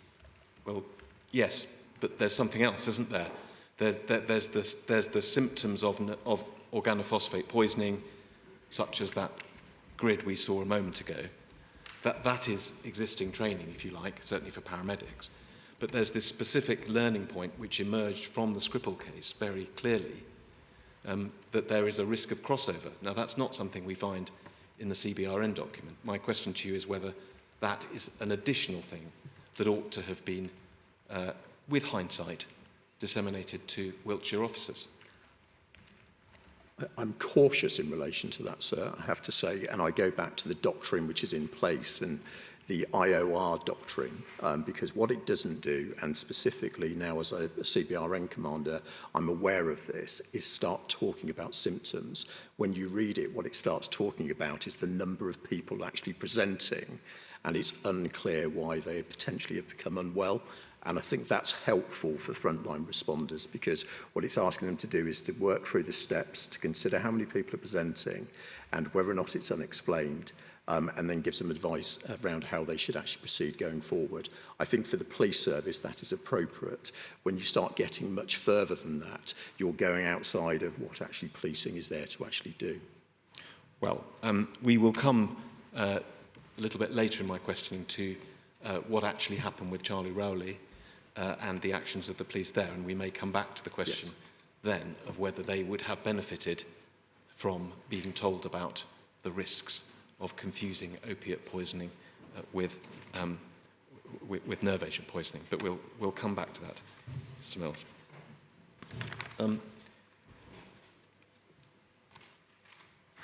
I'd like now to show you some documents about, I said I would come back to the issue of the discarded container. And the context for these questions is the evidence we will recall that you gave to Ms Whitelaw earlier in the week about your role in the follow-up, if I can put it that way, to the Skripal poisoning, chair of the SCG. Consequence management was a term that you used, was it not? Yes, it was, sir. Let's look, first of all, if we may, at document INQ 004837.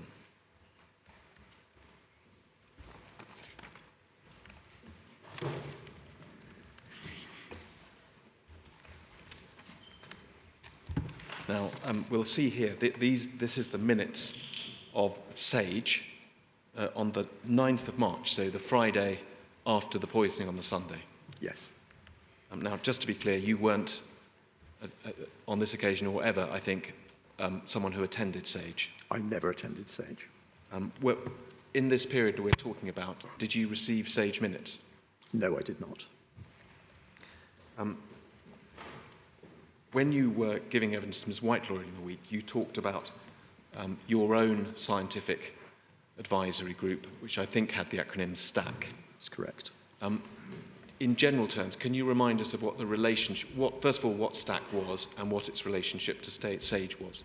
Yes, certainly. So one of the first things that I did in both incidences, and this is standard practice around how you would look to respond to anything where there was particular scientific or technical considerations, is I appointed at a local level the STAC. So just to remind all of us, it's the Science Technological Advisory Cell, so sits locally, was chaired by the local representative from Public Health England, with some other members on there as well. And the role at a local level was to assist me in terms of scientific considerations and understanding. Just to put that into context, at the closure report for Operation Fairline, I asked for a summary report from the chair, and it detailed that they'd considered over 50 thematic issues, subdivided down to 125 thematic scientific issues as a result of the response. So in normal circumstances, if this was isolated, and I'll perhaps take it outside of what we're dealing with today. So let's say a fire, there's a big fire in the centre of Salisbury. There may be issues in relation to the plume from the fire. What I would look to do is I would call on the local STAC, and I would ask them for advice around, do we need to evacuate, those sorts of things. That's at the local level in what I would call a normal major incident response. We'll obviously go on to then talk about the levels due to the uniqueness of this that had to be put in above that. All right. Well, with that in mind, let's look at this document, and we can see then, at a meeting really within days of the Skripal poisoning, we see from the minutes at point 2, under the heading Public Health Issues, point C with it below that, or rather perhaps I just read paragraph 2, it was agreed that there are currently 3 public health areas of risk that need to be addressed as individual priorities for police and others. And then the third of those is where the substance has been deliberately placed but as yet undiscovered. Now, Salisbury and the surrounding area may, of course, not have been the only location in which Novichok could have been deliberately placed, but will you agree it was certainly a leading contender? Yes, absolutely. And perhaps the most obvious place where it it goes could to the have been principles left. of searching. You start from the point of the crime scene and work outwards. Yeah. You have described your public health consequence management role both in the SCG and also just now with the STAC. Were you aware that the week after the poisoning, SAGE identified as one of the 3 public health issues questions around where the substance had been deliberately placed? No, I was not. Did you work it out for yourself? I've reflected on this, sir. I think very much the work that we were doing at the local level was focused on the consequence management around the impact of this incident. So just to give an example, in incident number 1, we had to do things like contact tracing, whereby there was over, I think it was 350 odd people that we had to contact trace around people that may have come into contact with this. But in terms of that forward-facing element, no, we did not discuss anything in relation to the forward-facing risk, which is identified there at points 2B and C. I'm going to come... 2C, should I say? It's C, isn't it? 2C, We can label it discard. yes. I'm going to come in a moment and show you the reasonable worst-case scenario document that I showed Mr. Darch, and I think you were in the room at the time, so you'll know what's coming. But just before we leave this document, do you think it would have helped you performing your duties on the SCG to have been kept in the loop on Sage's thinking on this matter? Yes, I do, sir, and I think there's a contextual bit here as well around the dates, the 9th of March. So, again, in my first big statement, if I can call it that, probably poor terminology, what I talk about is early on trying to get this connection from what normally is just a localised stack up into Sage around what was incredibly difficult scientific advice. One of the reasons that the Health Emergency Response Cell was put in place, I believe I'm correct around the dates here, sir, but I believe it's around the 12th of March, was to try and get that join up. So this meeting had obviously already taken place before that. But yes, absolutely, I'm sat there as the SCG chair. One of my responsibilities locally is around working with partners around the public health risk. To have known that that thinking was going on would have been very, very helpful. And indeed, you can see that in incident number 2, where sadly the events in relation to Miss Sturgess and Miss Rowley have taken place. We then had very quickly putting in place through public health nationally advice around if you didn't drop it, don't pick it up. And again, our job at the local level was then to what I would call operationalise that and get it out into the community. Do you think if you'd been aware of this sort of thinking as early as a week after the first instance, that type of advice, if you didn't drop it, don't pick it up, might have come earlier and in fact before the Amesbury incident? Yes, and I sit here 6 years later, and yes, I now think it's an obvious question, isn't it? You go through the search activity, which has been undertaken. If you get to the point then that you exhaust that and you can't reasonably find it, then it is absolutely an obvious question, is it not, around, okay, what is the risk here now to the public, and what can we reasonably do to try and mitigate that risk? Did you just say search activity? Yes, which was undertaken by counter-terrorism policing, sir. So not your force, but it was going on, was it, around you? So just to give you some further detail on that, sir. So you've heard from Mr. Murphy, and we'll hear from Mr. Murphy again.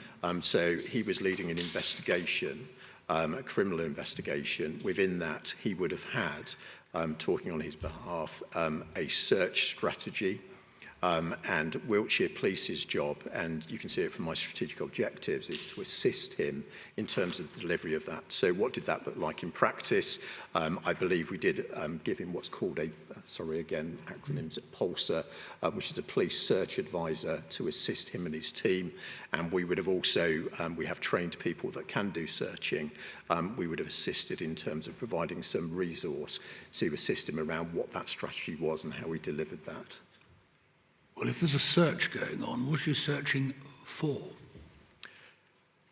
So I think it goes to point 2C, doesn't it? It does. 100%. Well, it sounds like it anyway. Yes, yeah. Obviously, clearly a question for Mr. Murphy, but we're searching for what has been brought into the United Kingdom, has been placed ultimately what we understand on the door handle, and then potentially, as one of the hypotheses, has been disposed of or discarded of before the individuals left the country. Correct. I suppose the question is what, I mean, you've said that you would have been assisted. We'll come on to the reasonable worst case scenario document, but you said you would have been assisted to have known about Sage's thinking as demonstrated in these minutes.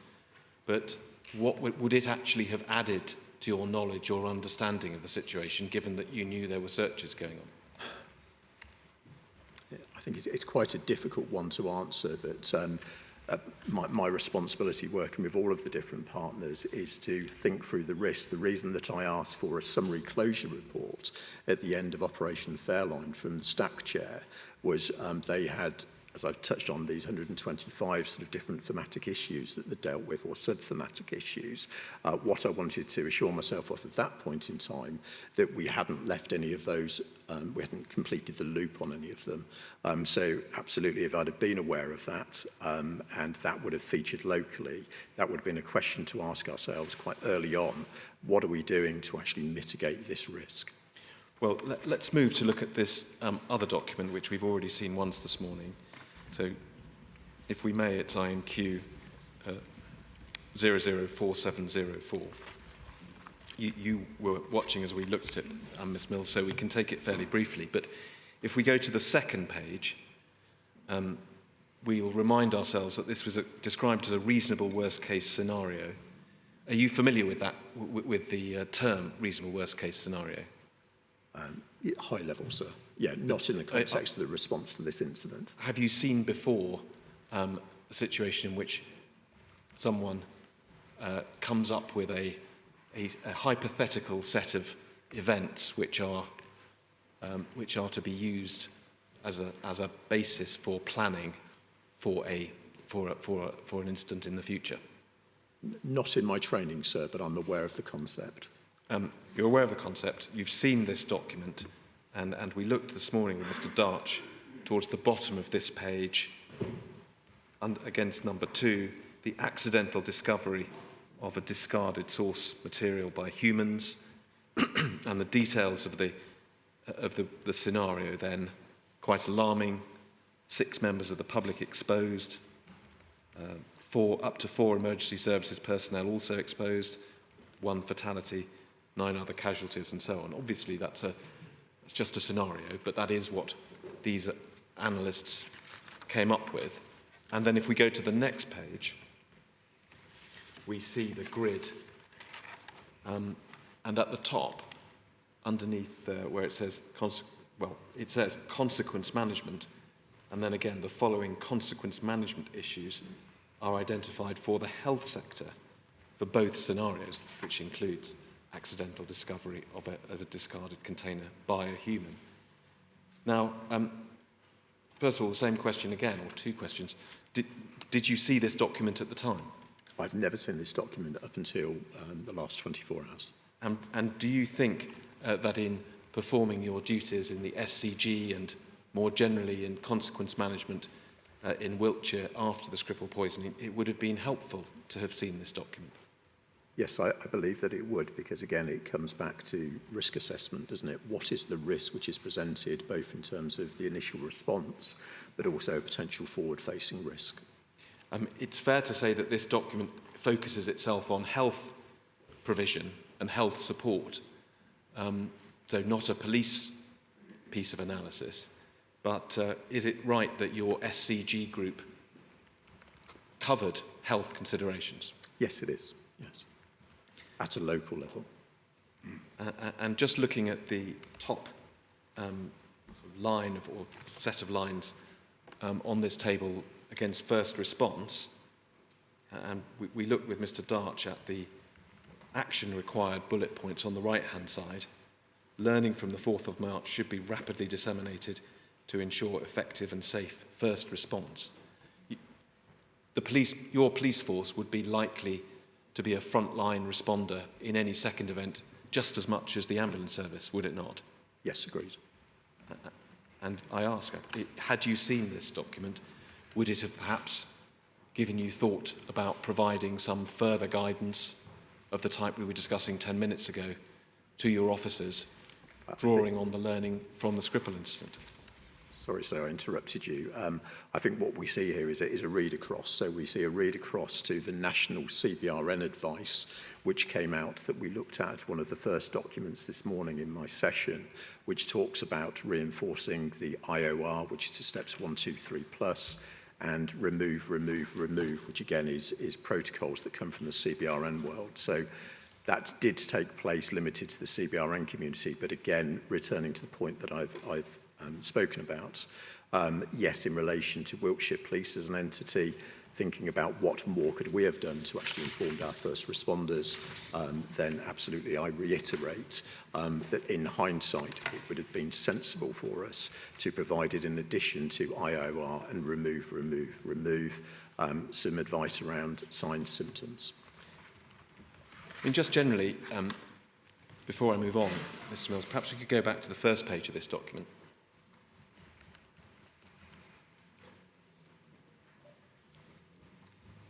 This is the email which attached the reasonable worst case scenario and the grid that we've just been looking at. But we can see, if we just zoom in on the text of the email, that whoever it was in the Department of Health and Social Care who put this together and then sent it to someone, suggests that this is not forwarded further than necessary. Now, I think you've already made it clear that you would have been helped by this document. In due course, the Chair is going to have to think about any recommendations that he might want to make. In general terms, do you think that there was a problem in the response to the Skripal poisoning, that information within all the different organisations that were responding wasn't shared as widely and as fully as it should have been? So I touch on in my first statement that I'm going to use, hopefully not poor terminology, but I would describe it in that first sort of 10 days, the responsibility of the local stack around providing scientific advice meets actually the national advice which was being considered, or national considerations that were considered at SAGE, felt a little bit clunky, and you can see me proactively raise that as an issue, and certainly over the course of the first weekend, what I look to do is work with partners from the Home Office to try and bring together something which will try and bridge this gap, which ultimately ends up being the HERC. Thank you. I'd like to move on to... Just before you leave that topic, Mr. Mills, this is something which, for all I know, may be addressed subsequently, but you were there. What was the effect on the public in Salisbury of the events of the 4th of March? Significance at a number of levels. I think firstly, I would use the word fear around what they were seeing, because this was very visual around the number of sites that we had to lock down, the resources that we needed to then lock those down, and then the activity which needed to take place within those in terms of visual CBRN response. So I think fear is the first one, and then there's probably some wider ones around actually the wider impact on things such as the economy in terms of local businesses, etc. And they subsequently became the work of the recovery group, which I set out earlier on in this week to try and pick up some of those issues. But before that, what we certainly have in policing is we have something called a community impact assessment, sir. Yes. And that's looking at actually what is the impact here at the local community and what can we do to try and assess what that is, but also bridge the gap. So to give you some practicalities with that, what we were doing through the Police Gold Commander was putting in place visibility, things like mobile police stations. We also did joint patrols with local public health officials. We had leaflets made up, and we had all of these officers that are on cordons who could actually be not just standing there, but actively providing information to the public. Those sorts of things were the types of things that we tried to do to mitigate the impact of this. Right. And was there or was there not, I have absolutely no idea, any discussion about where the balance lay between warning members of the public on the one hand and reassuring them on the other? In terms of discussion around that, no, but absolutely a consideration. What we also held was a number of public meetings where we had representatives from the emergency services, from from Public Health England, from Wiltshire Council, and I sat on a number of those. And it is a balance, and it also became a balance around scenes as well. When you're shutting scenes down, every scene that you shut down, you've got to do on a basis of what's the information and intelligence around the threat, because the more scenes that you have, notwithstanding it wouldn't have stopped us, the impact on the public at that point in time in terms of the fear factor grows every single time that you take that activity. So back to your point, sir, around balance, absolutely there was a balance in that regard. When, after the Amesbury incident, you issued the warning, homely warning to people, if you haven't dropped it, don't pick it up, you've told us that that hadn't been considered before the Amesbury incident. That's right, is it? That's right, sir. So it wasn't a question of it having been thought about and decided that it might be alarmist or anything like that? Certainly not at the local level, sir. I can't account for the national level. No, right. And after Amesbury, was there any discussion about as it were, the pluses and minuses of giving that advice, or was it all plus? So could you just reframe that for me, sir? Certainly, yes. When, after Amesbury, you issued that homely advice, was the thinking that there was no difficulty about it was obvious, or was there any discussion about possible pluses and possible minuses in doing it? Yeah, there wasn't a discussion about pluses or minuses, sir. You can see with There was or there wasn't? There wasn't, sir. There wasn't. Sorry. No, that's what Yes. I thought. Thank you. Thank you very much. Thank you. I want, Mr Mills, to move on to two last issues. They're related. The first is the question of Wiltshire Police's understanding in sort of June 2018 of Charlie Rowley's involvement in drugs. And I can do this, I think, by going to your statement, please, the same statement, 6117, and starting on page 8. I'm just going to direct your attention to certain paragraphs and ask if they are accurate. Mr Mills.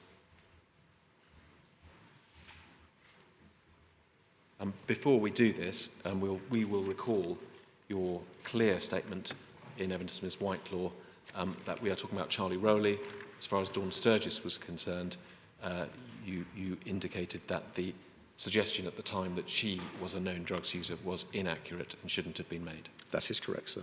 But let's now focus on Charlie Rowley and at paragraph 27 of the witness statement, you deal, do you not, with his criminal record in relation to drugs, and you say he had numerous convictions for possession of Class A and C drugs. That's correct, sir. And then at paragraph 28, I'm not going to read it out, but the point made there is that two of the officers who were in fact involved in the events, in fact both of them will come and give evidence themselves, in slightly different ways were aware, had a background knowledge of Charlie Rowley's involvement in drugs. That's correct, sir. And then if we look down to paragraph 30, you refer to intelligence reports, in other words, not convictions, but pieces of information that had come into the police's possession. You say between January 2017 and July 2018, 17 separate intelligence reports relating to Charlie Rowley and the purchase, supply and consumption of controlled Class A drugs, namely heroin and crack cocaine. So not things that had been established in court, but intelligence that you had received. Yes, that's correct. Thank you. Now, as I said, relatedly, I now, and I think finally, want to ask you some questions about the Wiltshire Police response to the Amesbury event, and in particular to Charlie Rowley becoming unwell. And if we can go, please, to page 10 of your witness statement. We will recall that you were asked some questions again about this incident by Ms Whitelaw, and she took you up to a certain point in the narrative, and you looked with her at some of the logs that were created that evening. Yes. Again, I'll try and go through the witness statement and summarise the position and then ask you about them. But if we can pick it up at paragraph 37, please. We see that at 18:58, Wiltshire Police received a call from the fire service asking if they were going to attend what appeared to be a hazmat incident. and the police's position was that they weren't being asked to attend at that stage. That was our understanding. Then if we look down at paragraph 38, a few minutes later at 19:02, Police Communication Centre received a call from the ambulance service. This was the one about the special job, talking about 2 patients displaying excess drooling, sweating, unresponsive, and the ambulance service, we see at the bottom of that paragraph at that point saying there was going to be a significant response from them and the fire service. That's correct. If we can look over, please, paragraph 39. A few minutes after that, so 7 minutes after that, this is 1909, the fire service, on this occasion, call again. They're talking about this incident. At that stage, police attendance was not required. Yeah? That's correct. Then, at paragraph 40, you refer to the fact that the force incident manager that evening, Inspector Andy Noble, who we infer was in that headquarters and was aware of the calls that had been coming in, undertook a background search, or maybe asked others to undertake a background search on the address, which revealed recent intelligence relating to drugs connected to the occupant of the property, that is Charlie Rowley. And as a result, he, that is Inspector Noble, directed that police should attend and officers were dispatched. That's correct. And then, I think that may have been as far as the story you got with the story with Ms. Whitelaw. So let's take it on, please, to paragraph 41. A few minutes after that, the ambulance service this time made further contact with the communications centre, stated that the patients were presenting with similar symptoms to the Salisbury incident, so for the first time, I think, raising a concern about nerve agent expressly. So the fire service were now in attendance and were treating the incident as if there was a suspicious substance at the location. The ambulance service requested that cordons were put in place and for a police commander to lead with the fire ambulance a Jessup response. The police call handler said this would be added to the log, passed to their boss, that's Inspector Noble. Yes, that's correct. And then we see his response in the next paragraph. Based on the intelligence, Inspector Noble formed the opinion that this incident was most likely owing to drugs. He noted the apparent nervousness of the other emergency services, but remained of the opinion that this was drug-related and was to be treated as such. Correct. Now, Mr. Mills, I'm very well aware that the story continued, and we will be hearing all about it from those who were involved, D.S. McCurley, the officers at the hospital, Dr. Dukes, and so on. But I just want to ask you about this stage of the decision-making process, and in particular, Inspector Noble's decision at that point not to treat this incident as a suspected nerve agent incident, but simply to instruct that it be treated as a drugs incident. And I want to ask you about the Jessup principles. And if we can go back in your statement, please, to page 5. You have set them out there.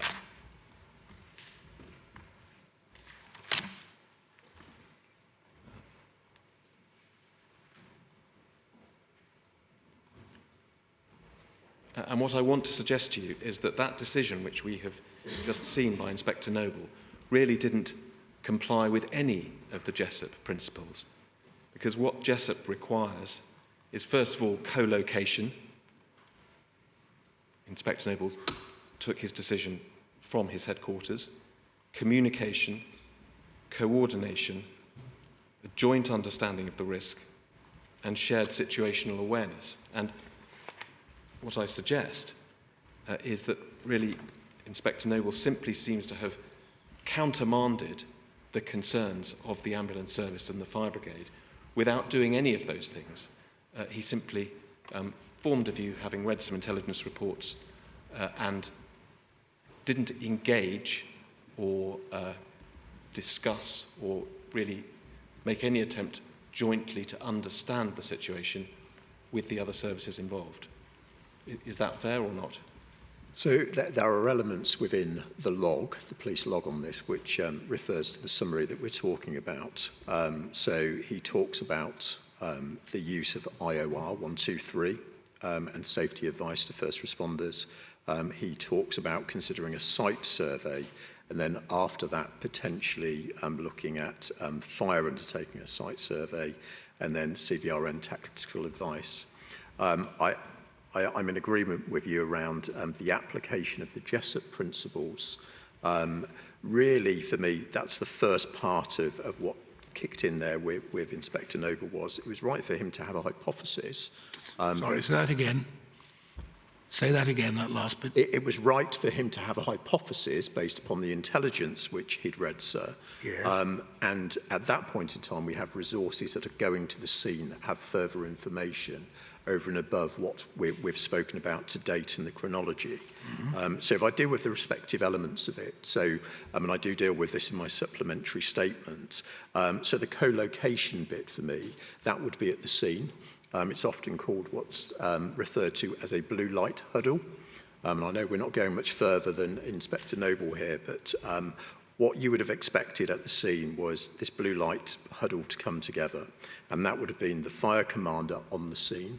It would have been Acting Police Sergeant McCurley, because he was the most senior one on the scene at that point.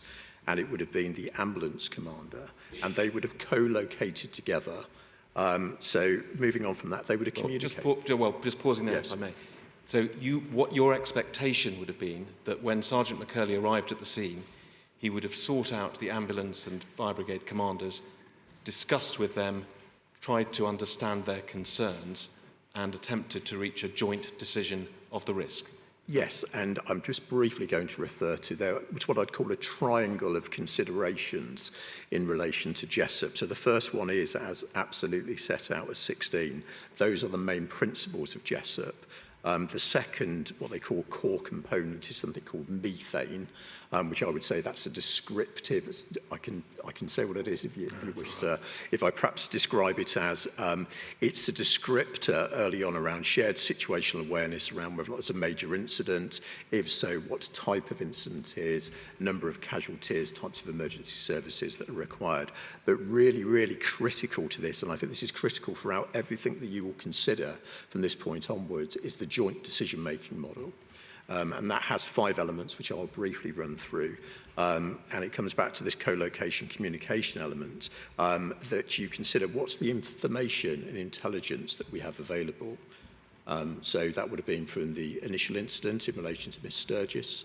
It would have been in relation to what the police were aware of in terms of the drugs intelligence, and it would have been the assessment of the commanders from fire and ambulance at the scene, and then latterly, as we go through this chronology, what we were hearing from the hospital. For me, that was the critical information and intelligence which was available to actually jointly come together to consider how do we actually move forward in this circumstance. So if we, in due course, we hear evidence from the paramedics who had formed their clinical judgment that this was a nerve agent case, if we hear evidence that the police officers who arrived on the scene were dismissive of their concerns, your view would be that that was quite wrong, would it?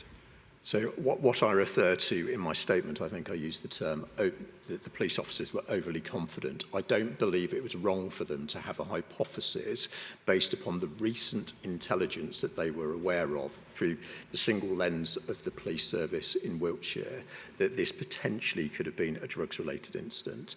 However, applying Jessup, if we look back at the principles, back to the blue light huddle, they needed to communicate with their fellow first responders to understand what was the other information in intelligence which was available. And not just other intelligence that is available, but if a police officer meets a clinician who has reached a clinical judgment in a case, that's something that they're bound to give great weight to, isn't it? It's certainly a consideration for them, but I think it is a two-way process whereby it is also contingent upon the police service to share what information that it has to inform that joint understanding and joint situational awareness. It is only through, and many of this guidance around Jessup is brought about from the learning of other major incidences. It is only by having that shared situational awareness that collectively what the guidance says is commanders should come together and agree what steps should actually be taken.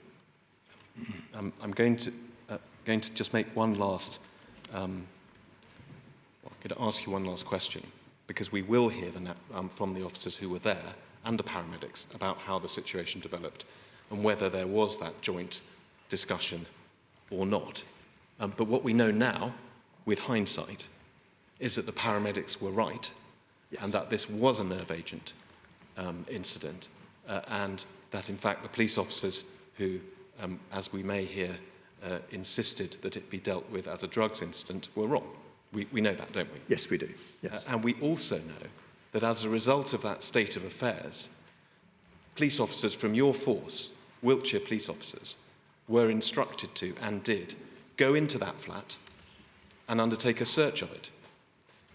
And as we know from the evidence we heard yesterday, that was a flat which not only contained a bottle of Novichok inside it, but had been contaminated in various areas by Novichok, yes?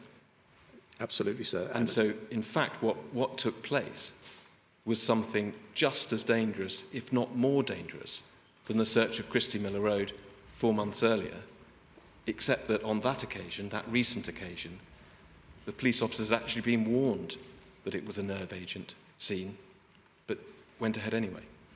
So two elements to that, sir.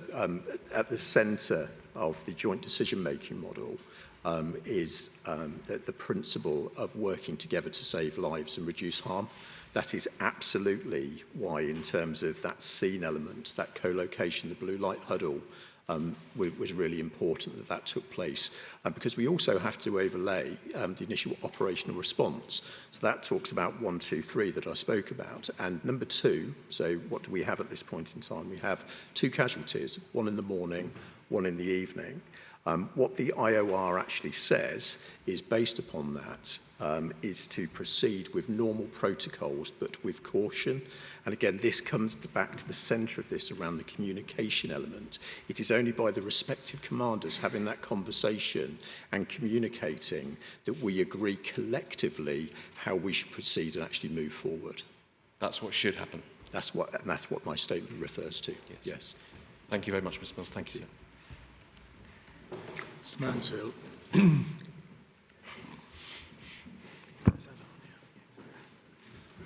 Yes. I'll just take that up, yeah. Good afternoon, officer. I represent the family of Dawn Sturgess, and I want to, if I may, just some follow-up points arising from matters you've mentioned. Can I deal with the last one first, as it did with the last witness? This is for the purposes of the future. It's one thing to have a hypothesis. You mentioned the police are entitled to have a hypothesis. The problem is, if that hypothesis becomes set in concrete and determines a situation, it can be very dangerous, can't it? And I want to see whether a position that was faced in here, if you have a police officer or senior officers forming a view, a strong view that it's drug-related, but you've got 2 other emergency services thinking otherwise, particularly as they were, certainly the paramedics, they'd been at Salisbury, so they knew what it would look like. If you have a disagreement of that kind, then you have a discussion. How is this resolved? In other words, the police stick to their view that in fact it's drug-related, and the others stick to their view. What happens in the protocols for the future? So in relation to what we were dealing with at the time, that was the importance of Jessup, the joint decision-making model. At this point in time, we're only dealing with hypotheses, because we could have nothing more than hypotheses at that point, plus a clinical diagnosis. Yeah, but come on. What he's asking is this. Jessup requires consultation on the spot. Yes. Joint decision-making. What happens if you have 2 irreconcilable views? Then that comes back to the heart of Jessup. It's around actually communicating. It's around commanders being together and using the information intelligence. What comes after that is a threat assessment. and also considers what's the powers and policies in place here. So the key powers and policies that should have been considered was that under the joint operating principles for CBRN, one of the first ones in it says any of the emergency services can consider that they're dealing with a potential CBRN incident, and then the IOR should be put in place. And that really should have then led to everything. That becomes a priority. Yes. Yes. And takes precedence over the other, because there are risks if you don't do it. Is that right? Because of cordons, other people, the public being involved, people going in the flat. Yes. If there's a possibility that it's a chemical incident, I'm putting it shortly, then that takes precedence from now on. So this situation that occurred in this case won't occur again. Well, since then, we've continued, as you heard from Mr. Darch, across the emergency services and the local resilience forum to embed Jessup. So some of the learning coming out of the learning reports was around further embedding that not only across the emergency services and the local resilience forum, but also across other partner agencies. So we've done a lot of that. And again, as Mr. Darch referred to, again, looking to embed Jessup. I mean, it's really the heartbeat of a civil contingencies response to embed it such that it becomes second nature to not only first responders, but also commanders. Right, that's one matter. Another matter, please. It relates to this situation and the use of intelligence. May I just ask you this? Since that day, has there been a review conducted by Wiltshire Police on the whole of this incident in relation to the use of intelligence, its reliability, robust approach, those sort of questions? Has there been a discussion along those lines? Not that I'm aware of, sir. Why not?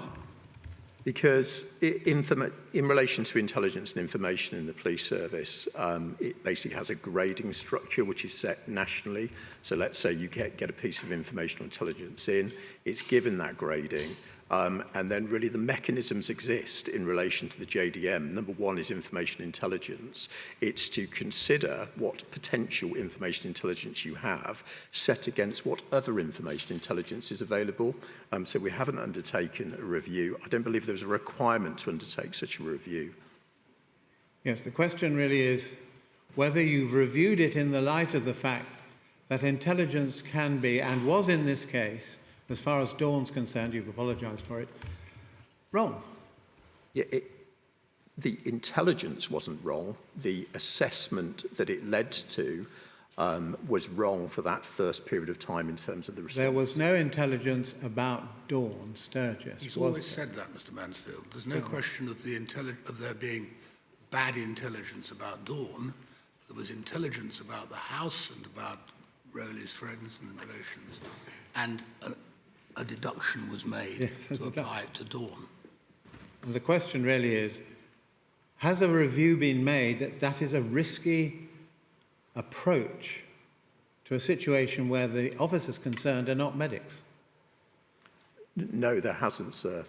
They're not medics, and officers every single day, we happening now, have to consider information intelligence to help inform response. Yes, I understand.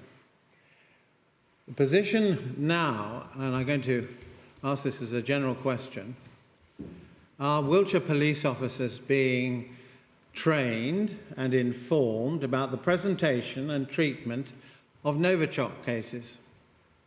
No, they're not, sir. Whose decision is that? So I'll return to my evidence earlier. If we look at the structure of policing nationally, we have the National CBRN Centre that sits across the police service, the ambulance service and fire service. Part of the review, or the various reviews that took place, was for the CBRN Centre to consider whether or not there was a requirement for any specific further information, further to the learning coming out of this. And as it stands at this moment in time, what is available to the police service is still the IOR 123 plus steps and also the CBRN joint operating principles. They still exist today. Is that matter being reviewed in the light of the MI5 indication last week of what's going to happen on the streets of the United Kingdom? Is that matter being reviewed that police officers on the front line need training in these matters? That's well beyond this inquiry, Mr. Mansfield. Well, no. To help the No, inquiry? Mr. Bills, you didn't No, answer. all right. Okay, thank you, sir.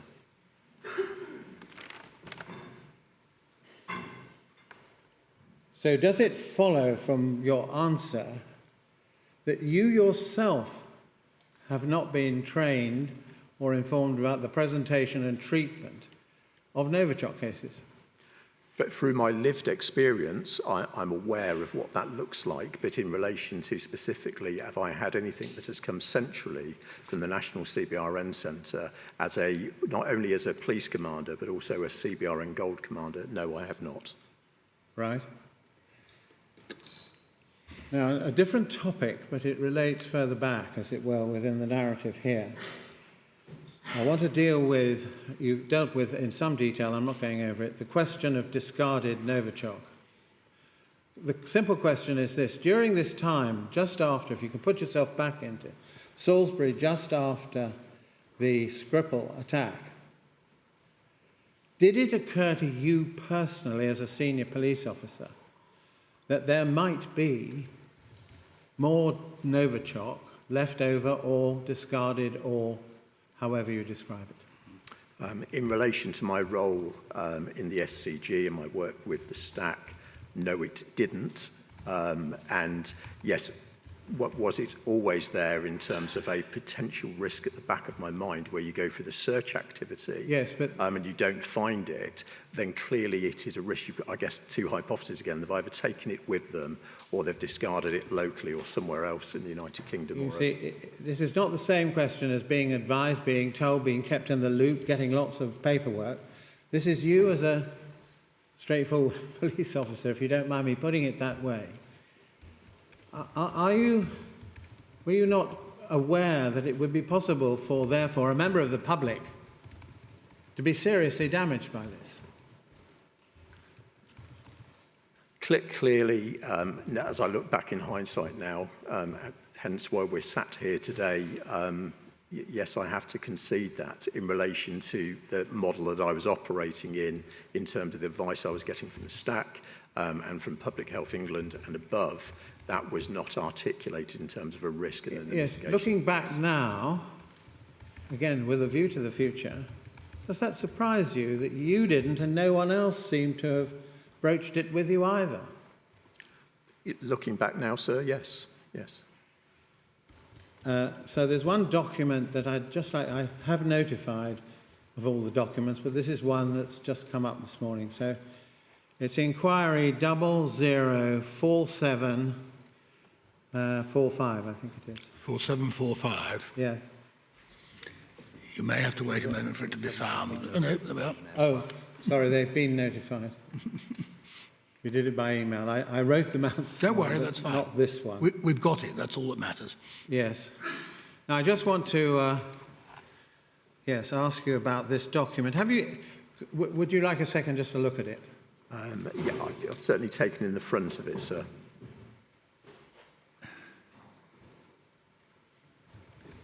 They're minutes of a meeting, and you'll see the date is the 9th of March 2018. So it's between Salisbury and Amesbury, if I can put it that way. Now, Well, it's very soon after Salisbury, isn't it? Yes. It's within the week. within a week. And it's Public Health England meeting of some And it's kind. SRG, which is the response group. Right. Are you familiar with the SRG? No, that's new terminology to me, sir. No. I'm not suggesting, it doesn't suggest that you're there, but were you ever shown any information that's according with this? The point about the document is it records that the investigation by police has identified other potential sites for discarded Novichok. Take it to page 4. Sorry? Take it to page 4. Yeah, all right. Well, you'll have to take us, Mr. Mansfield. You'll have to take him to the Page bit 4. that you want him to look at. Come on. Page 4, Thank you. please, at the top. I wanted him to just see if he'd seen the document first of all. Of course. So I can confirm I haven't seen the document. And are you referring to the top box, sir? Yes, and if you look at the top, should be page 4. Police have identified, first few words, you see that? Mm-hmm. Yep. Now, from what you're saying, you haven't seen this document before. Is that right? The second question is, were you informed around the 9th of March, 10th of March, somewhere in that region, about the fact the police had identified potentially, don't put it higher than that, sites? No, sir. So again, my reading, if I can put some context around the word police there, that would be the counter-terrorism policing investigation. I referred earlier to the search strategy. I can't speak on behalf of Commander Murphy, but I would imagine, and I'm surmising, that this relates to his investigation and hypotheses around potential depositions. Yes. Yeah. Now, can I ask this then? What at that time, that is between Salisbury and Amesbury in that period, with counter-terrorism being involved, did you have a close working relationship with them? So as outlined in my statement, yes, I had periodic calls with the head of counter-terrorism policing, the senior national coordinator across both instances, and we also had somebody from the investigation who would sit on the SCG meetings and provide updates relative to what that audience was. Yes. So would you describe it as a close relationship? I would describe it as a effective relationship, yes, where we had good relations with them. Right. Thank you very much. Thank you very much indeed, Mr. Mansfield. Nothing else? Where would you like me to go now, Mr. O'Connor? Somewhere else? I think lunch would be a good place for us all to go. So. All right. How full is this afternoon? Pretty full? Yes. Then we'd better say 2 o'clock, hadn't we? No, I'm sorry. We can say 1:45, can't we? Yes. I'm so sorry. 1:45, please.